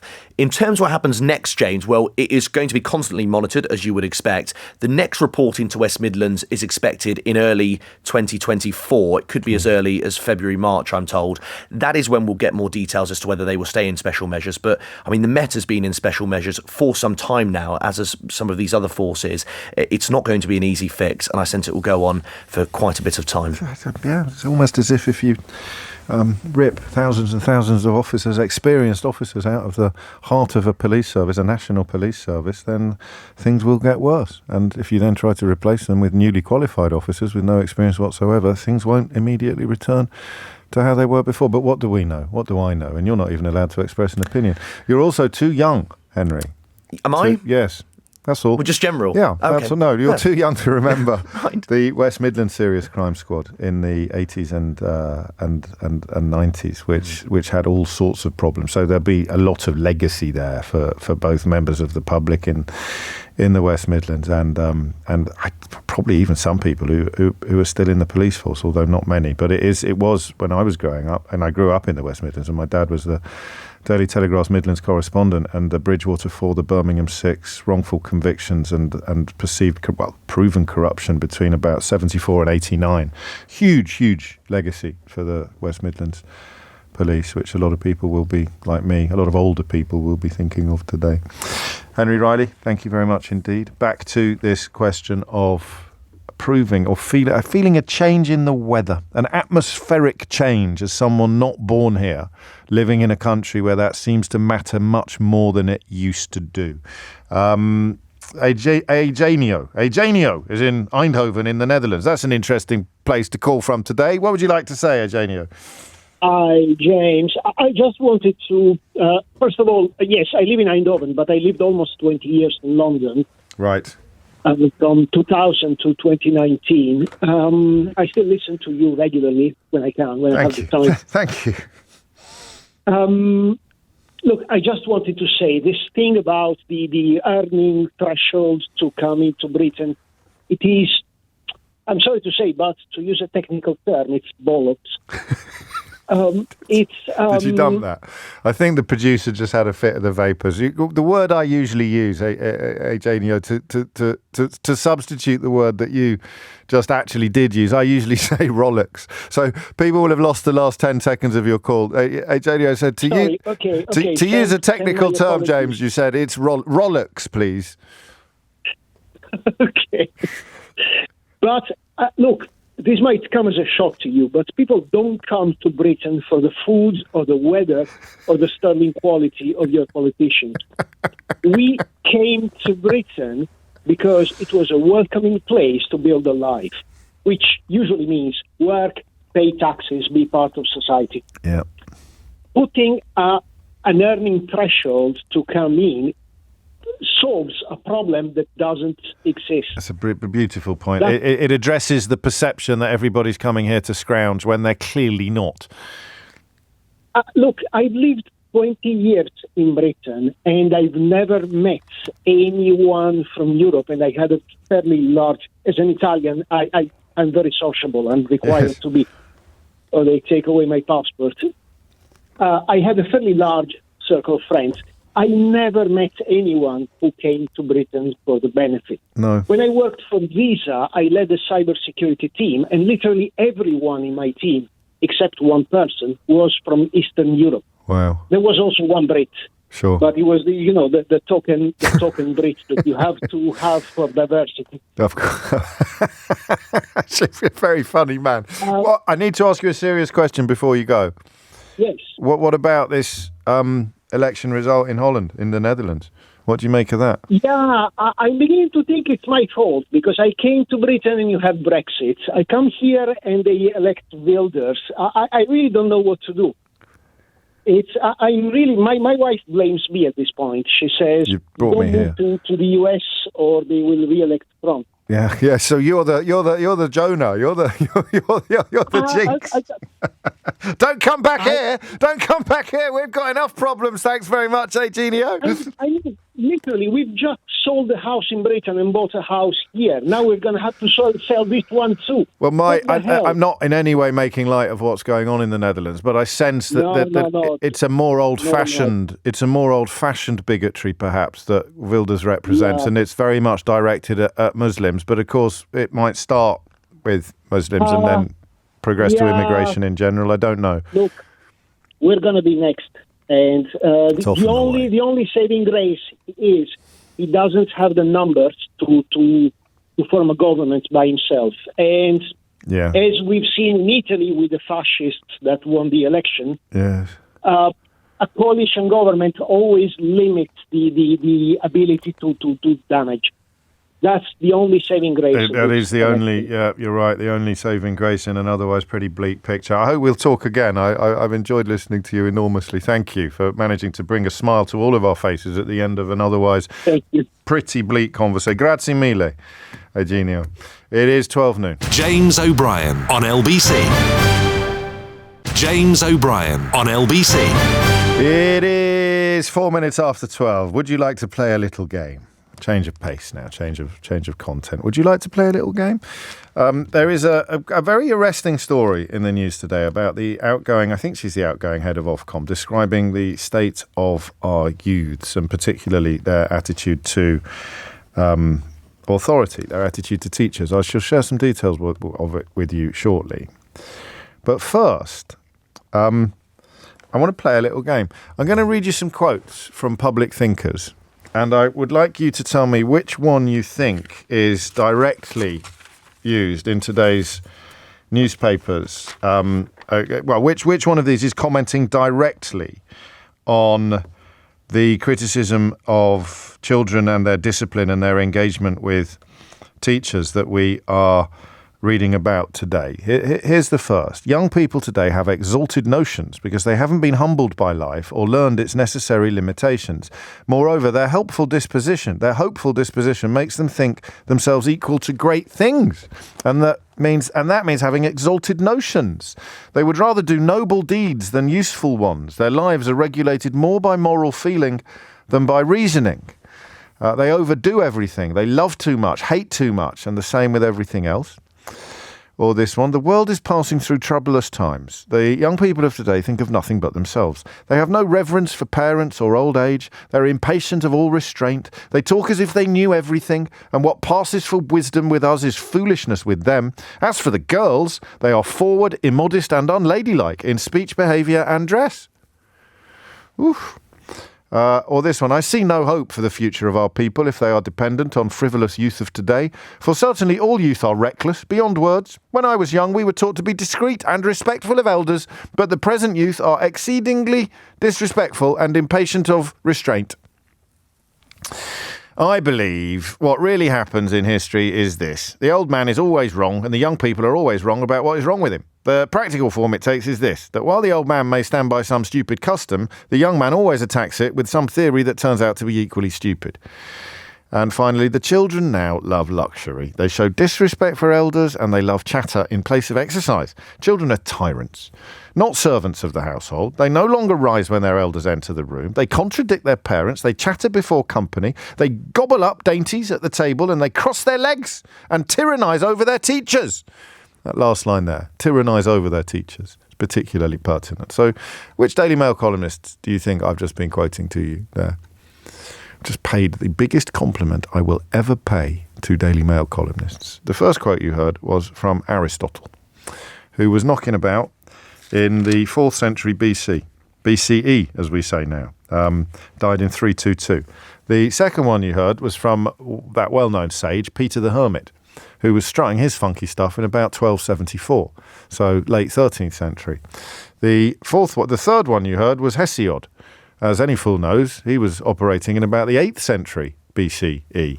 And G.K. Chesterton, a little bit later, he's sort of early 20th century, great religious and moral writer. And finally, probably my favourite, although we have to rely upon Plato for everything that we are told that we think Socrates said, got a lot of time for Socrates, and Socrates was operating a tiny little bit later than Aristotle. So all of those quotes, if you made the language slightly less fanciful, could have been applied to a story today about, well, the head of Ofsted talking about a decline in discipline in schools, although she is describing it in a way that puts quite a lot of the responsibility at the feet of parents. And I want to talk about this. I want you to talk to me about the role that parents are now playing in the respect that children should have for school and for teachers. The lockdown is being cited as a fairly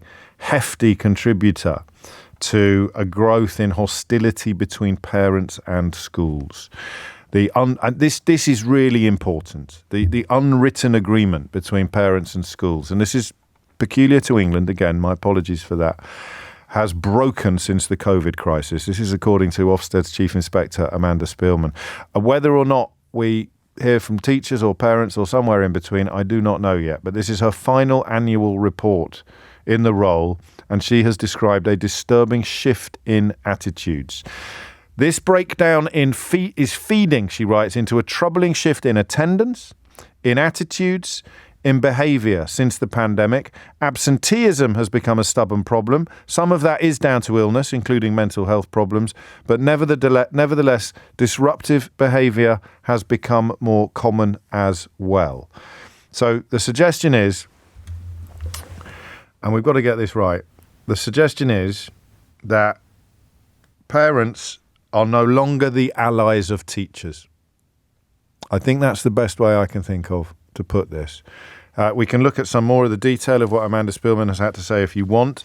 I am fully cognizant that an awful lot of so-called absenteeism will be down to medical reasons, whether it is a consequence of rocketing anxiety levels among our young people that have kicked in post-COVID for a variety of reasons. Listen, socialising knocks your rough edges off. And if it's the formative years, if it's years 9 and 10 and around that area that you missed, whether through lockdown or illness or both, it's a lot of COVID, a lot of long COVID, probably more than we'll ever know, knocking about.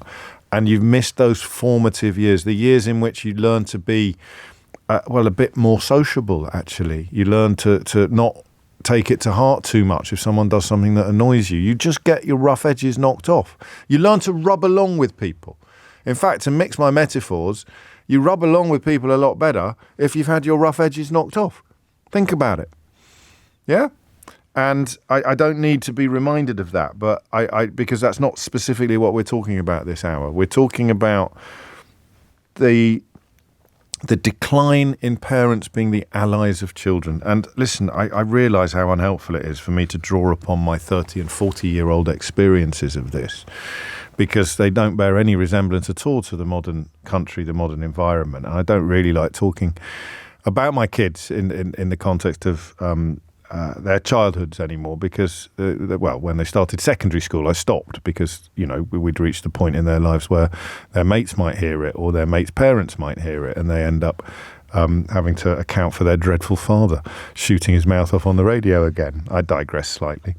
But there was no question when I was growing up in the 70s and 80s, and I went to private school, but I don't think it was particularly different elsewhere. I never really felt that there was much of a division between parent and teacher. You, in fact, had that Latin phrase that would go back to the kind of era that I was just quoting from, in loco parentis. So teachers would be in loco parentis, in the place of parents. And you handed over, for my generation, thankfully the last to whom this happened, but parents even handed over responsibility for corporal punishment to teachers. God, I had a little bit of a gulp then, actually, just a little bit of a flashback. So, your mum who loved you knew that you were getting beaten by a teacher, and they thought, in my case, partly for sort of reasons of class confusion and thinking that must be the right way to do things because that's what the ruling class have been doing for 100 years. You end up allowing an adult to treat your child in a way you would never treat them yourselves, which is quite bizarre. But there was never a cigarette paper between them until I was 16 or 17, actually, when my dad quite rightly realised that my housemaster at public school was undeserving of either of our respect, let us say.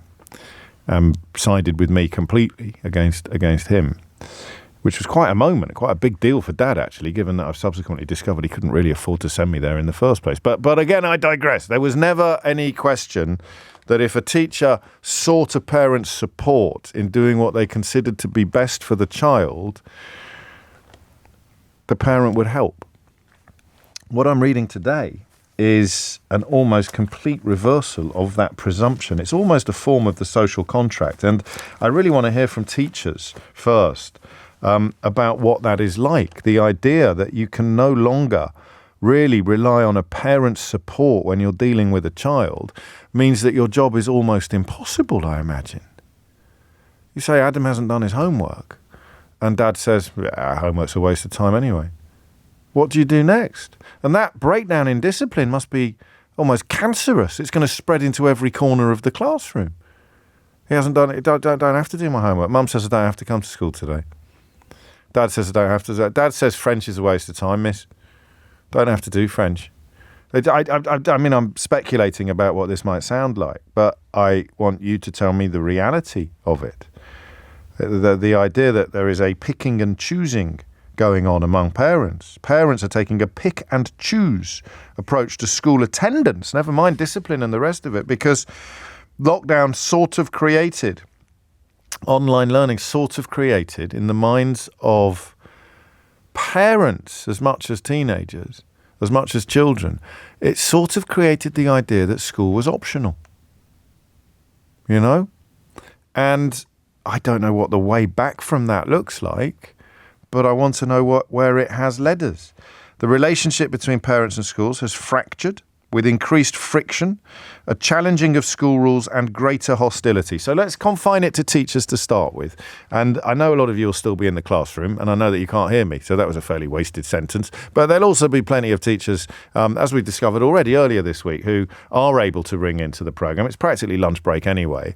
Just give me an example of something that's happening now that you don't think would have happened before lockdown. Let's not even go back into the dim and distant path of my childhood. Let's just look at on these three areas. So and it's not attendance, because that can be confusing. That can bring illness into it, a reason why a child doesn't attend. It's when a child is not attending school because the parent is not compelling them to do so. 0345 6060 973. So attendance, but only when it is parent-facilitated absenteeism. Wow, there's a phrase for the ages. Parent-facilitated absenteeism. How do you deal with that as a teacher? 0345 6060 973. School rules. I mean, basic discipline. Essentially, children there's no recourse.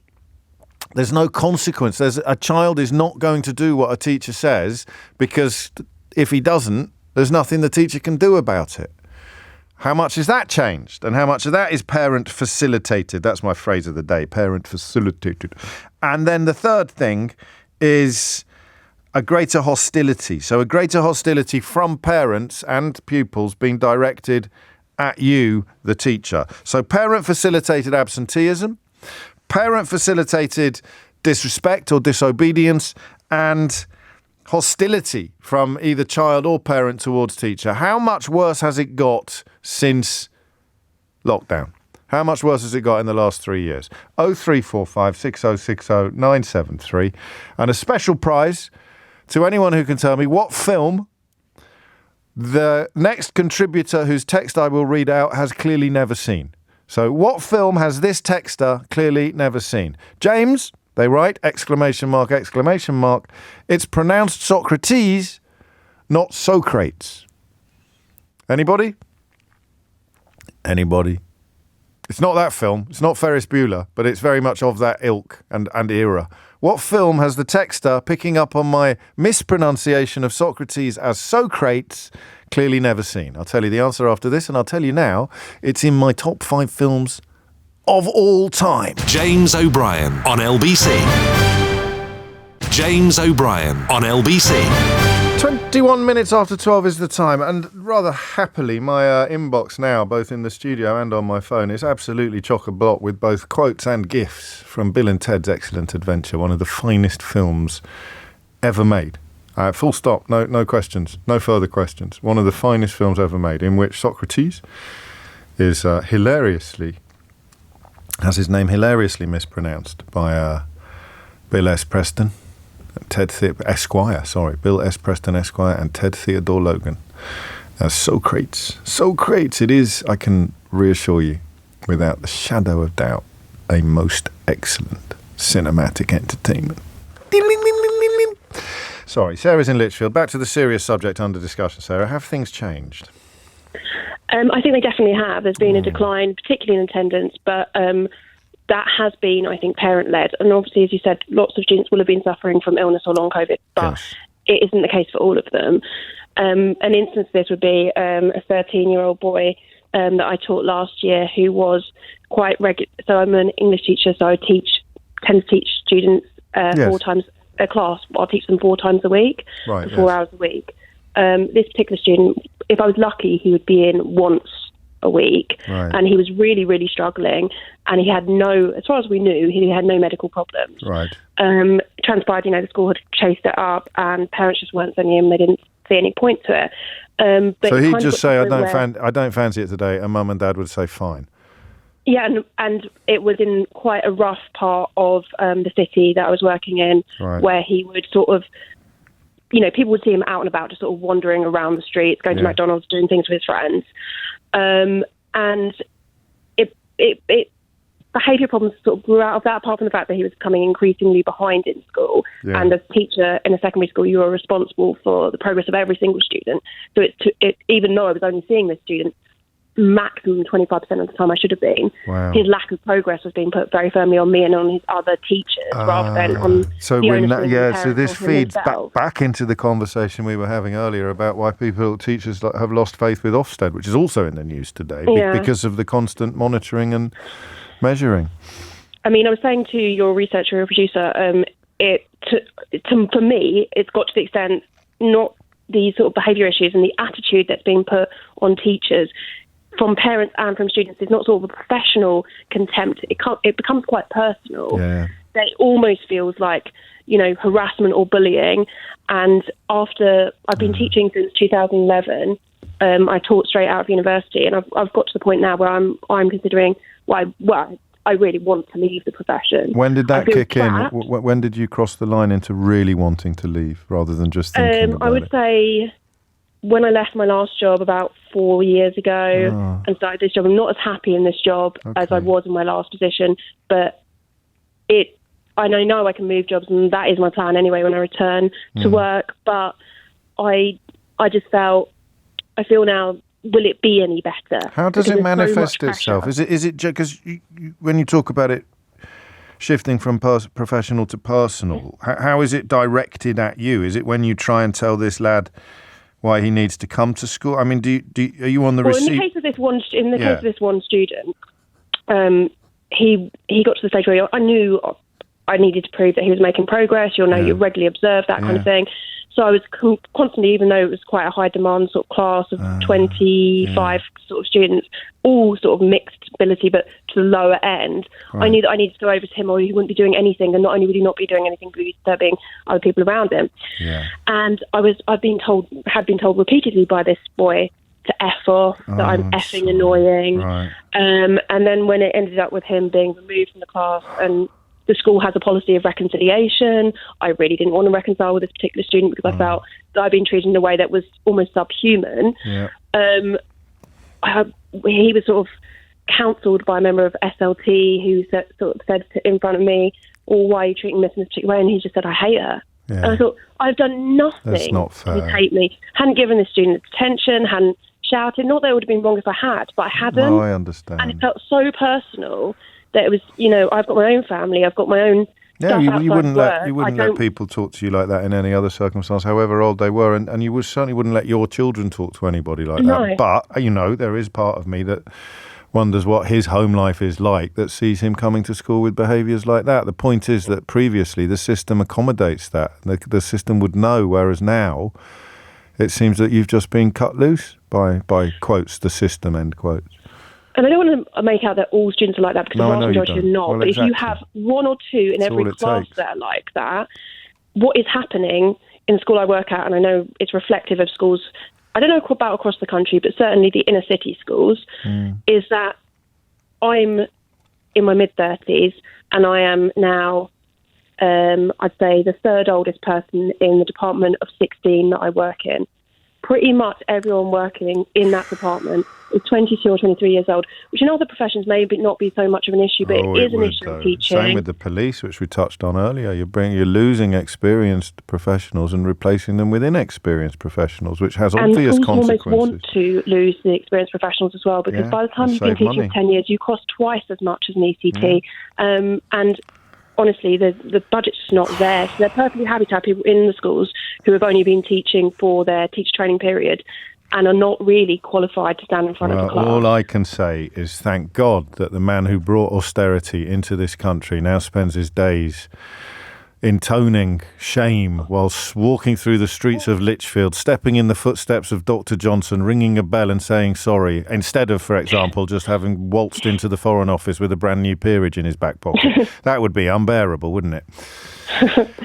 Sarah, take care. I've got to crack on. Loads of people want to contribute to it. Thank you for what you do. I hope you can rediscover your mojo, but until people start looking after you a bit better, and until the profession perhaps gets the support and the help that it needs. But remember, this is all small state. This is all, everyone knows exactly what they're voting for. It's all small state, small government, free market, all of that, until it's your kid that's not getting taught properly because of elements in the class that teachers can no longer cope with, partly because of cuts and austerity, partly because of behavioural changes brought about by a variety of variables up to and including lockdown. 12:28 is the time. A quick one from Fiona in Aberdeen. Well, it doesn't have to be too quick, but I am going to be late for the news if it's not. Fiona, what would you like to say? Hi, James. Hello. Thanks for taking my call. Very welcome. I can only speak for this area, in fact, and Scotland could be different to England. But I am retired, but still have colleagues who are still teaching. And I'm speaking purely from teachers in primary settings, primary school settings. Gosh. They're experiencing an increased level of verbal abuse, but increasingly the threat of physical abuse and assault. From 11-year-olds and under? Yes. Good grief. Classrooms being trashed with a child who kicks off, in quotes. The parents seem unable to control, but are expecting more and more of the teachers to take on that responsibility. A classroom assistant was struck across the face and ended up having to go to hospital with a fractured cheek. It's terrifying, so isn't it? I know you're trying to indicate that it's not the parents' fault, but if discipline isn't instilled in the home, then you're asking for miracles from teachers. Yes, no, I understand that. I'm not trying to indicate that it's not the parents' fault. I'm just thinking that if that boy has watched his dad hit his mum quite regularly, then it might not be such a short journey to him hitting a teaching assistant as it would be for someone like me. Well, the other thing is that there don't appear to be any consequences anymore. If a teacher cannot control the situation by her voice alone, then the child may be excluded for a few days and then back in the same situation again. No, that is scary. I know you glossed over my observation about the familiarity with violence in a domestic setting being brought into a scholastic setting, but the resources are clearly not in place to be helping and looking at some of this stuff in the way that they used to be. Consequences are fascinating. But Fiona, actually, what consequences are there for cabinet ministers at the moment who are caught misbehaving? Well, we have a prime example of one up here in Scotland, the Minister for Health, who in fact lied. You're talking about his iPad use? Yeah. I'm thinking more about sort of being caught bullying in the case of a Home Secretary or being caught lying in the case of a Prime Minister of all of these islands. If there's no consequences for political leaders or indeed the Health Secretary's children using his iPad to watch football when they were on holiday, and then him being economical with the actuality in order to protect them from precisely the sort of comments you've just made, then that too would be evidence of there being no consequences. So possibly a little bit rum to expect 9-year-olds to be behaving better than their political leaders. James O'Brien on LBC. James O'Brien on LBC. 12:35 is the time. It's a tough one, isn't it? I think there is a lot in this comment as well. And again, it's austerity, or whatever you prefer to call it. There will be always children, Bev reminds us, who behave badly for a myriad of reasons. But the constant cutting of diagnostics and help for special educational needs children is a major issue. I see so many tales like this one, Bev, whose sister had to fight really to the highest level. And a lot of parents either lack the will or the skill to mount these fights against bureaucracy, to get her son out of mainstream school and into a specialised autism school. The LEA tried to block it at every turn because, well, whatever they said, it would have been largely for financial reasons. And they said at the eventual tribunal, we do not have to provide an ideal learning environment as long as children are physically safe, regardless of damage to his mental health. And of course, the teachers in the school where he was previously would have had to deal with the lad's disruptive behaviour because he wasn't getting the help that he needed. And you can end up then thinking ill of both the child who's hit a teaching assistant and the parents of the child who's hit a teaching assistant, which is why I'm interested from teachers in the specific examples of parental facilitation, as opposed to a child who teachers might be developing deep fear of or dismay about, but whose parents are having an absolute nightmare as well. Two very different phenomena in play here. There is the parent who is constantly being told that their son has got into trouble again today, or their daughter has got into trouble again today, and mum and dad are tearing their hair out in frustration because they know that autism or ADHD or other behavioural needs, other special educational needs are making their child's experience at school absolutely unbearable, but they have no choice and they can't get help from anywhere. I want to park that and move instead to situations that teachers know are being facilitated by parents. There's nothing worse, and I'm afraid I used to be so guilty of this, there's nothing worse than a formerly guilty person, a formerly naughty child, an adult who used to be a naughty child, talking about how important it is to clamp down on people like me. I used to be naughty, I know exactly what. I ended up justifying beating because I was so desperate to believe pre-therapy that being beaten on a regular basis hadn't done me any harm. If you can convince yourself that it hasn't done you any harm, then you can deny the pain and the shame that it's caused you, but inevitably you end up arguing that it wouldn't do that kid over there any harm either to be beaten, which is obviously insane. But I was fully paid up member of that, a fully paid up member. So I need to park that and move instead towards the parents who know that the child's misbehaviour is a consequence of parental facilitation rather than anything else. And how frustrating that must be, I can only begin to imagine. Alistair's in Leamington Spa. Alistair, what would you like to say? Hi, James. Hello. First of all, I just want to say thanks for covering this, because it can be challenging, and it means a lot to hear it talked about. So Good. I had 3 points that I wanted to sort of make, and so I'll just go through those. Yeah, take your time. Absolutely, it is. Okay. Just a preamble, I think what you said about COVID, I think it was about 20 minutes ago, about that obviously having an effect on, say, you give the example of like years 9 and 10 and the lack of socialisation. I mean, that is something we're seeing. I'm a primary school teacher for context, and I teach it's key stage 2, but right. We're seeing behaviour be affected, and not just behaviour, but all aspects of development. Yeah. In children who have been absent from school, and that's down to the fact that parenting over the lockdown and schooling changed enormously, obviously, and now they've come back into a completely different world. So I think that was a good point well made. And then the first point I was going to say is that the view of teachers as professionals has changed over, I'd say, the last 20 to 30 years quite a lot. And I think in some aspects that's a really positive. It can be a really positive change. Like, for example, obviously we don't have teachers beating children anymore, and it's seen as more of a caring profession. But that when you've got parents, and this is not just my experience. It's experience of my other trainees and colleagues I've gone through with, almost half of which are now all gone. Yeah.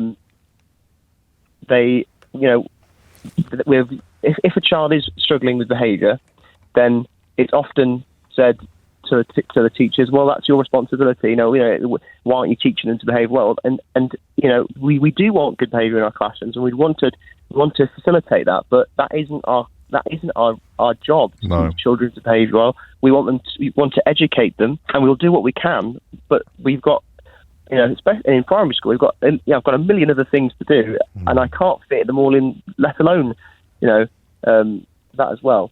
The second point, you talked about parent sort of the way things are being facilitated by parents, and I'm not blaming parents at all, because parents generally want the best for their child. Mostly. Yeah. Well, they all want their best for their child. I suppose some of them have got fairly weird ideas about what that might be. But I suppose your point stands. But what's happening? What I've seen over the last couple of years is that the rise in sort of use of social media between parents, and there are parent WhatsApp groups, parent Facebook groups, and these can be really positive places. Yeah. But they can also be very, very toxic for parents, but also that things that that would not normally be circulated are circulated instantly. So that if parents will be telling each other things their child has said, and things spread like wildfire, and judgments are made before on who's done what, and it causes all sorts of inter-family tensions, which is not healthy. And then finally, what you said earlier as well is provision for SEN is.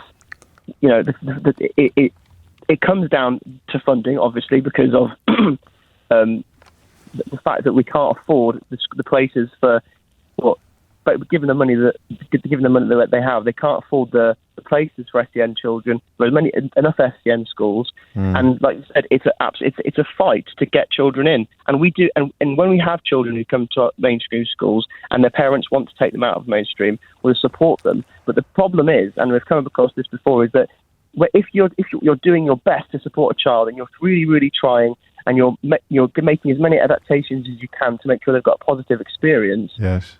If that's happening at the school, then that's then proof to the LEA that they do not need a special school, because you're making those provisions already.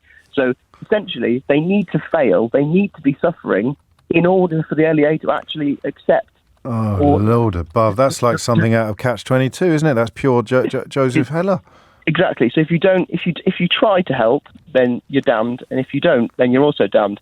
And it's not fair on the children, because every child deserves the best start in life, and that's what we want to give them, but we need the support. Oh, you sound like a great teacher, Alistair. You really do. And it sounds as if you've got a Sisyphean task at the moment, and the minute you get the bloody great stone to the top of the hill, it starts rolling back down the other side again. Well, I heard what the last caller said, and I completely understand why teachers will be leaving, why they want to be going. But I've got to say, there are some people, there's some of us, and there's no disrespect for those who want to leave. Of course. We're not going anywhere, and we will fight. We will fight to the end for these kids. I'm only laughing because you sounded a bit like Penny Mordaunt then. Oh no! Stand up and fight. I'm gonna stand up and fight. Right. Stand up, sit down and fight. Stand up, line up, in a good way. I mean, at least you know what you're talking about, and you know what you're fighting for, and you know on whose behalf you're fighting for it. So I promise, if you ring me again, I will never ever compare you to Penny Mordaunt again. I swear to God. But thank you. You make 3 superb points. Well, more than 3 actually, but the 3 that you had prepared in advance, absolutely on the money, and you can see them all as well.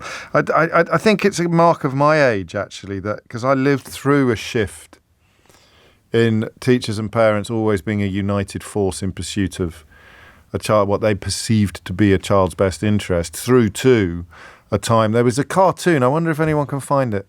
There was a cartoon about Parents' Evening and how it had shifted pretty much in the course of sort of 10 years between probably me being 15 and 25, and it had shifted. Like a teacher says to a parent at Parents' Evening, something like, little James needs to pull his socks up, and the parent says, well, I shall make sure that he doesn't leave the house without pulling his socks up tomorrow morning. And then 10 years later, it was little Jimmy needs to pull his socks up, and the teacher going, who are you to tell my kid what to do? I decide what level his socks. It's got nothing to do with socks. I'm not making this any better, am I? I'm just confused. But there was a cartoon about Parents' Evening, and the shift from a teacher seeing themselves as a teacher's ally to a parent seeing themselves as a teacher's ally to a parent seeing themselves as the child's ally against the teacher. But I sense that's not as big a deal as it was 20 years ago when I started really talking about it and thinking about it for the first time. Chrissy makes an excellent point, a very powerful point, actually. I'll just have a little look at that quickly. My mum was emotionally neglectful and emotionally abusive. I spent my childhood thinking I was worthless, which has continued throughout my life, James. I'm 48 now. I remember thinking there was no point trying at school, as she would constantly tell me I'd flunk exams. However, others made up for her criticisms, and I did pretty well. I've had no contact with her for 14 years and now have a master's in nursing, while she has a PhD in bitterness. Well said, Chrissy. And coming from, I think, the other side of the room, Dan in Rickmansworth says, it was really irritating to hear you conflate violent classroom behaviour with domestic abuse. The facts are that single-parent families are the majority of causes for imprisonment and violence. I'm a little bit worried when you use that phrase, it was really irritating there, Dan, at the top of the text, because it sounds like you might take a swing at someone. I think it's 57% of adult prisoners who've got literacy levels below 11-year-olds. So if you want to look at the relationship between education experiences, educational outcomes, domestic experiences and criminality, you need to get your head out of your backside first. James O'Brien on LBC. James O'Brien on LBC. It's 10 to 1. You're listening to James O'Brien on LBC, and a bit of a strange one now. So this week's Full Disclosure is very special. The quality of interviewing this week, the quality of interviewer, scales heights previously unvisited in Full Disclosure. The quality of the questioning, the charm of the interviewing style knocks all previous episodes of Full Disclosure into a cocked hat. The guest, however, is a bit of a disappointment. I mean, he certainly divides opinion. He is thoroughly derided in some corners of the country and inexplicably quite liked in others. But I will let you judge for yourself about this peculiar episode of Full Disclosure, in which I stress once again that the quality of interviewer was extraordinarily high, while the choice of guest was perhaps regrettable. As we speak, David Cameron is becoming a lord, and he's got a Ukraine trip already under his belt, 3 days in. You called his leadership catastrophic, his campaign a catalogue of missteps and miscalculations. And you quote an economist, Timo Fetzer? Yes. Who links the Brexit vote and the austerity measures. University of Warwick. I saw that you tweeted that the other day, and I saw some people thinking, oh, look at these centrists, oh, they're so shocked by it. But of course, the reason it's in the book and the reason why you tweeted it is because of the rigour of the research that Fetzer has done here, the quality of the research that he set up. The thing about academic research, unlike bloody newspaper columns, is you really have to show you're working, and he's tracked every step of the relationship between austerity hitting and UKIP support rising. And that's fascinating, because no one ever talks about this, least of all David Cameron. But the idea that people voted for Brexit because they had run out of patience with what was happening around them is obvious. What's new in that research, or was new to me, the Financial Times have explored similar territory around the same time, was how clear it was. How clear the relationship was. So Cameron, by bringing in austerity, created an older generation of disillusioned people who felt that they could vote somehow to just reject the status quo. It's not a million miles away from what we've seen in Argentina this week. You're not voting for anything, you're voting just to stop the current stuff. Stop it. Make it stop. It's all awful.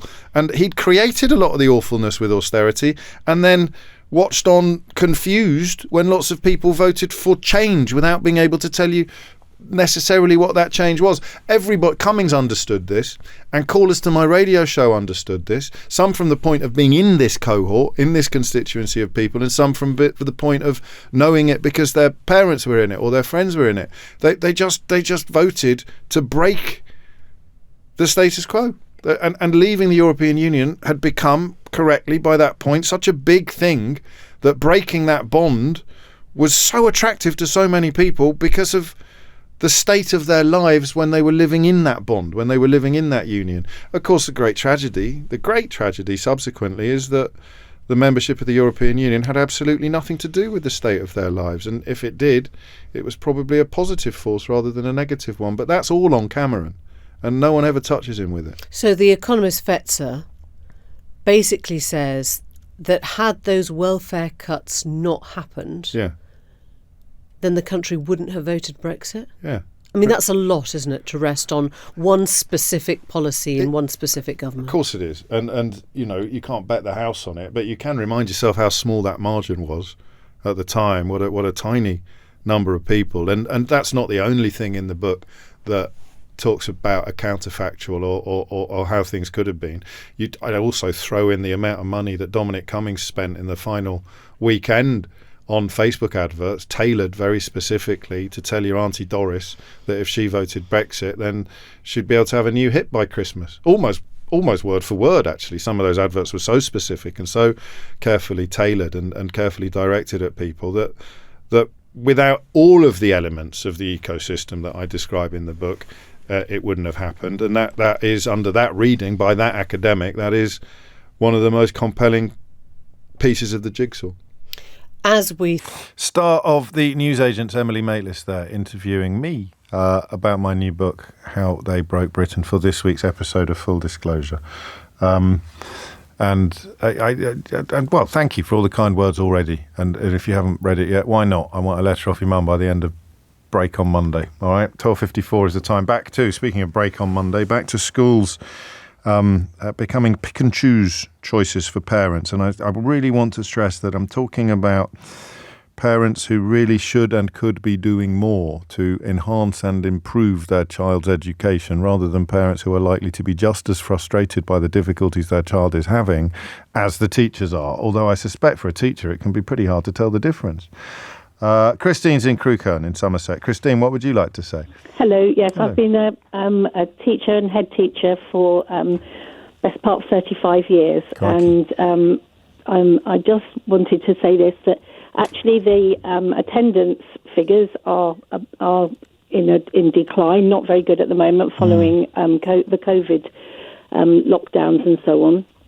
But in my small village school, we've still got the logbooks that date back to the 1870s, and I love to look through them. Wow! And, so would I. How amazing! And I bet did they have names like Ebenezer and things like that? Well, it's not so much that. What was really fascinating was a previous lockdown from Spanish flu and things like that, to see that we came through it once, we could come through it again, and so on. Yeah.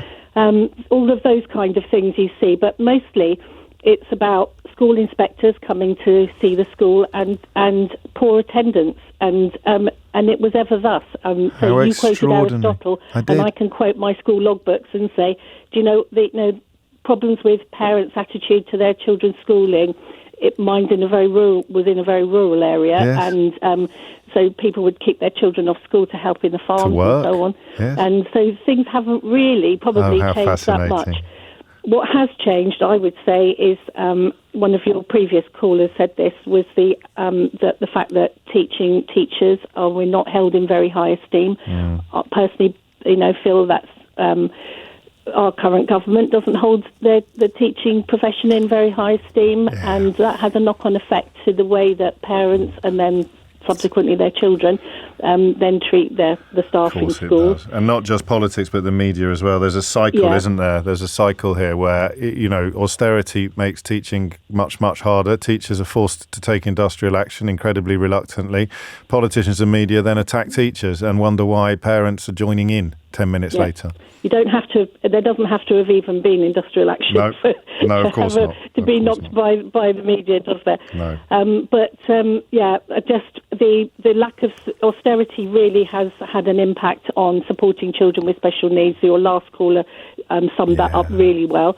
And of course, if we've got a really disruptive child in the school, and you really felt that the best thing to do, for the benefit of the other children, would be an exclusion, you would be penalised by Ofsted for doing that too, because the numbers of people excluded in your school is a black mark against you, not a credit. No, even though it's improving the educational experience of 24 kids. Yeah. At the cost of one, which you feel you've got no choice. Christine, that's absolute. I'd love to talk to you more, but I haven't got time. Just very briefly, have you made a direct comparison between the Spanish flu aftermath and the COVID aftermath?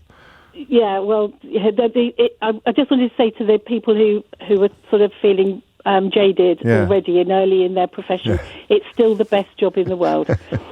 Fantastic. And we know that from 1872. I thought I was stretching by bringing Aristotle into the conversation. 12:58 is the time. That's it for today. So something to think about there, though, that idea of austerity breaking things and then the people trying to hold it together getting the blame. As I said earlier, thank goodness the man who introduced austerity into this country now spends his life living in shame and penury rather than waltzing into the Foreign Office with a peerage in his pocket. If you missed any of today's show, you can listen back to the whole show podcast on Global Player, where you can pause and rewind live radio. You'll also find all of LBC's shows to catch up on, as well as the world's biggest podcasts, including this week's Full Disclosure, where finally we've got an interview who doesn't interrupt everybody all the time, albeit a slightly suboptimal guest, a bit B-list, a bit Z-list, this week's guest, James O-something.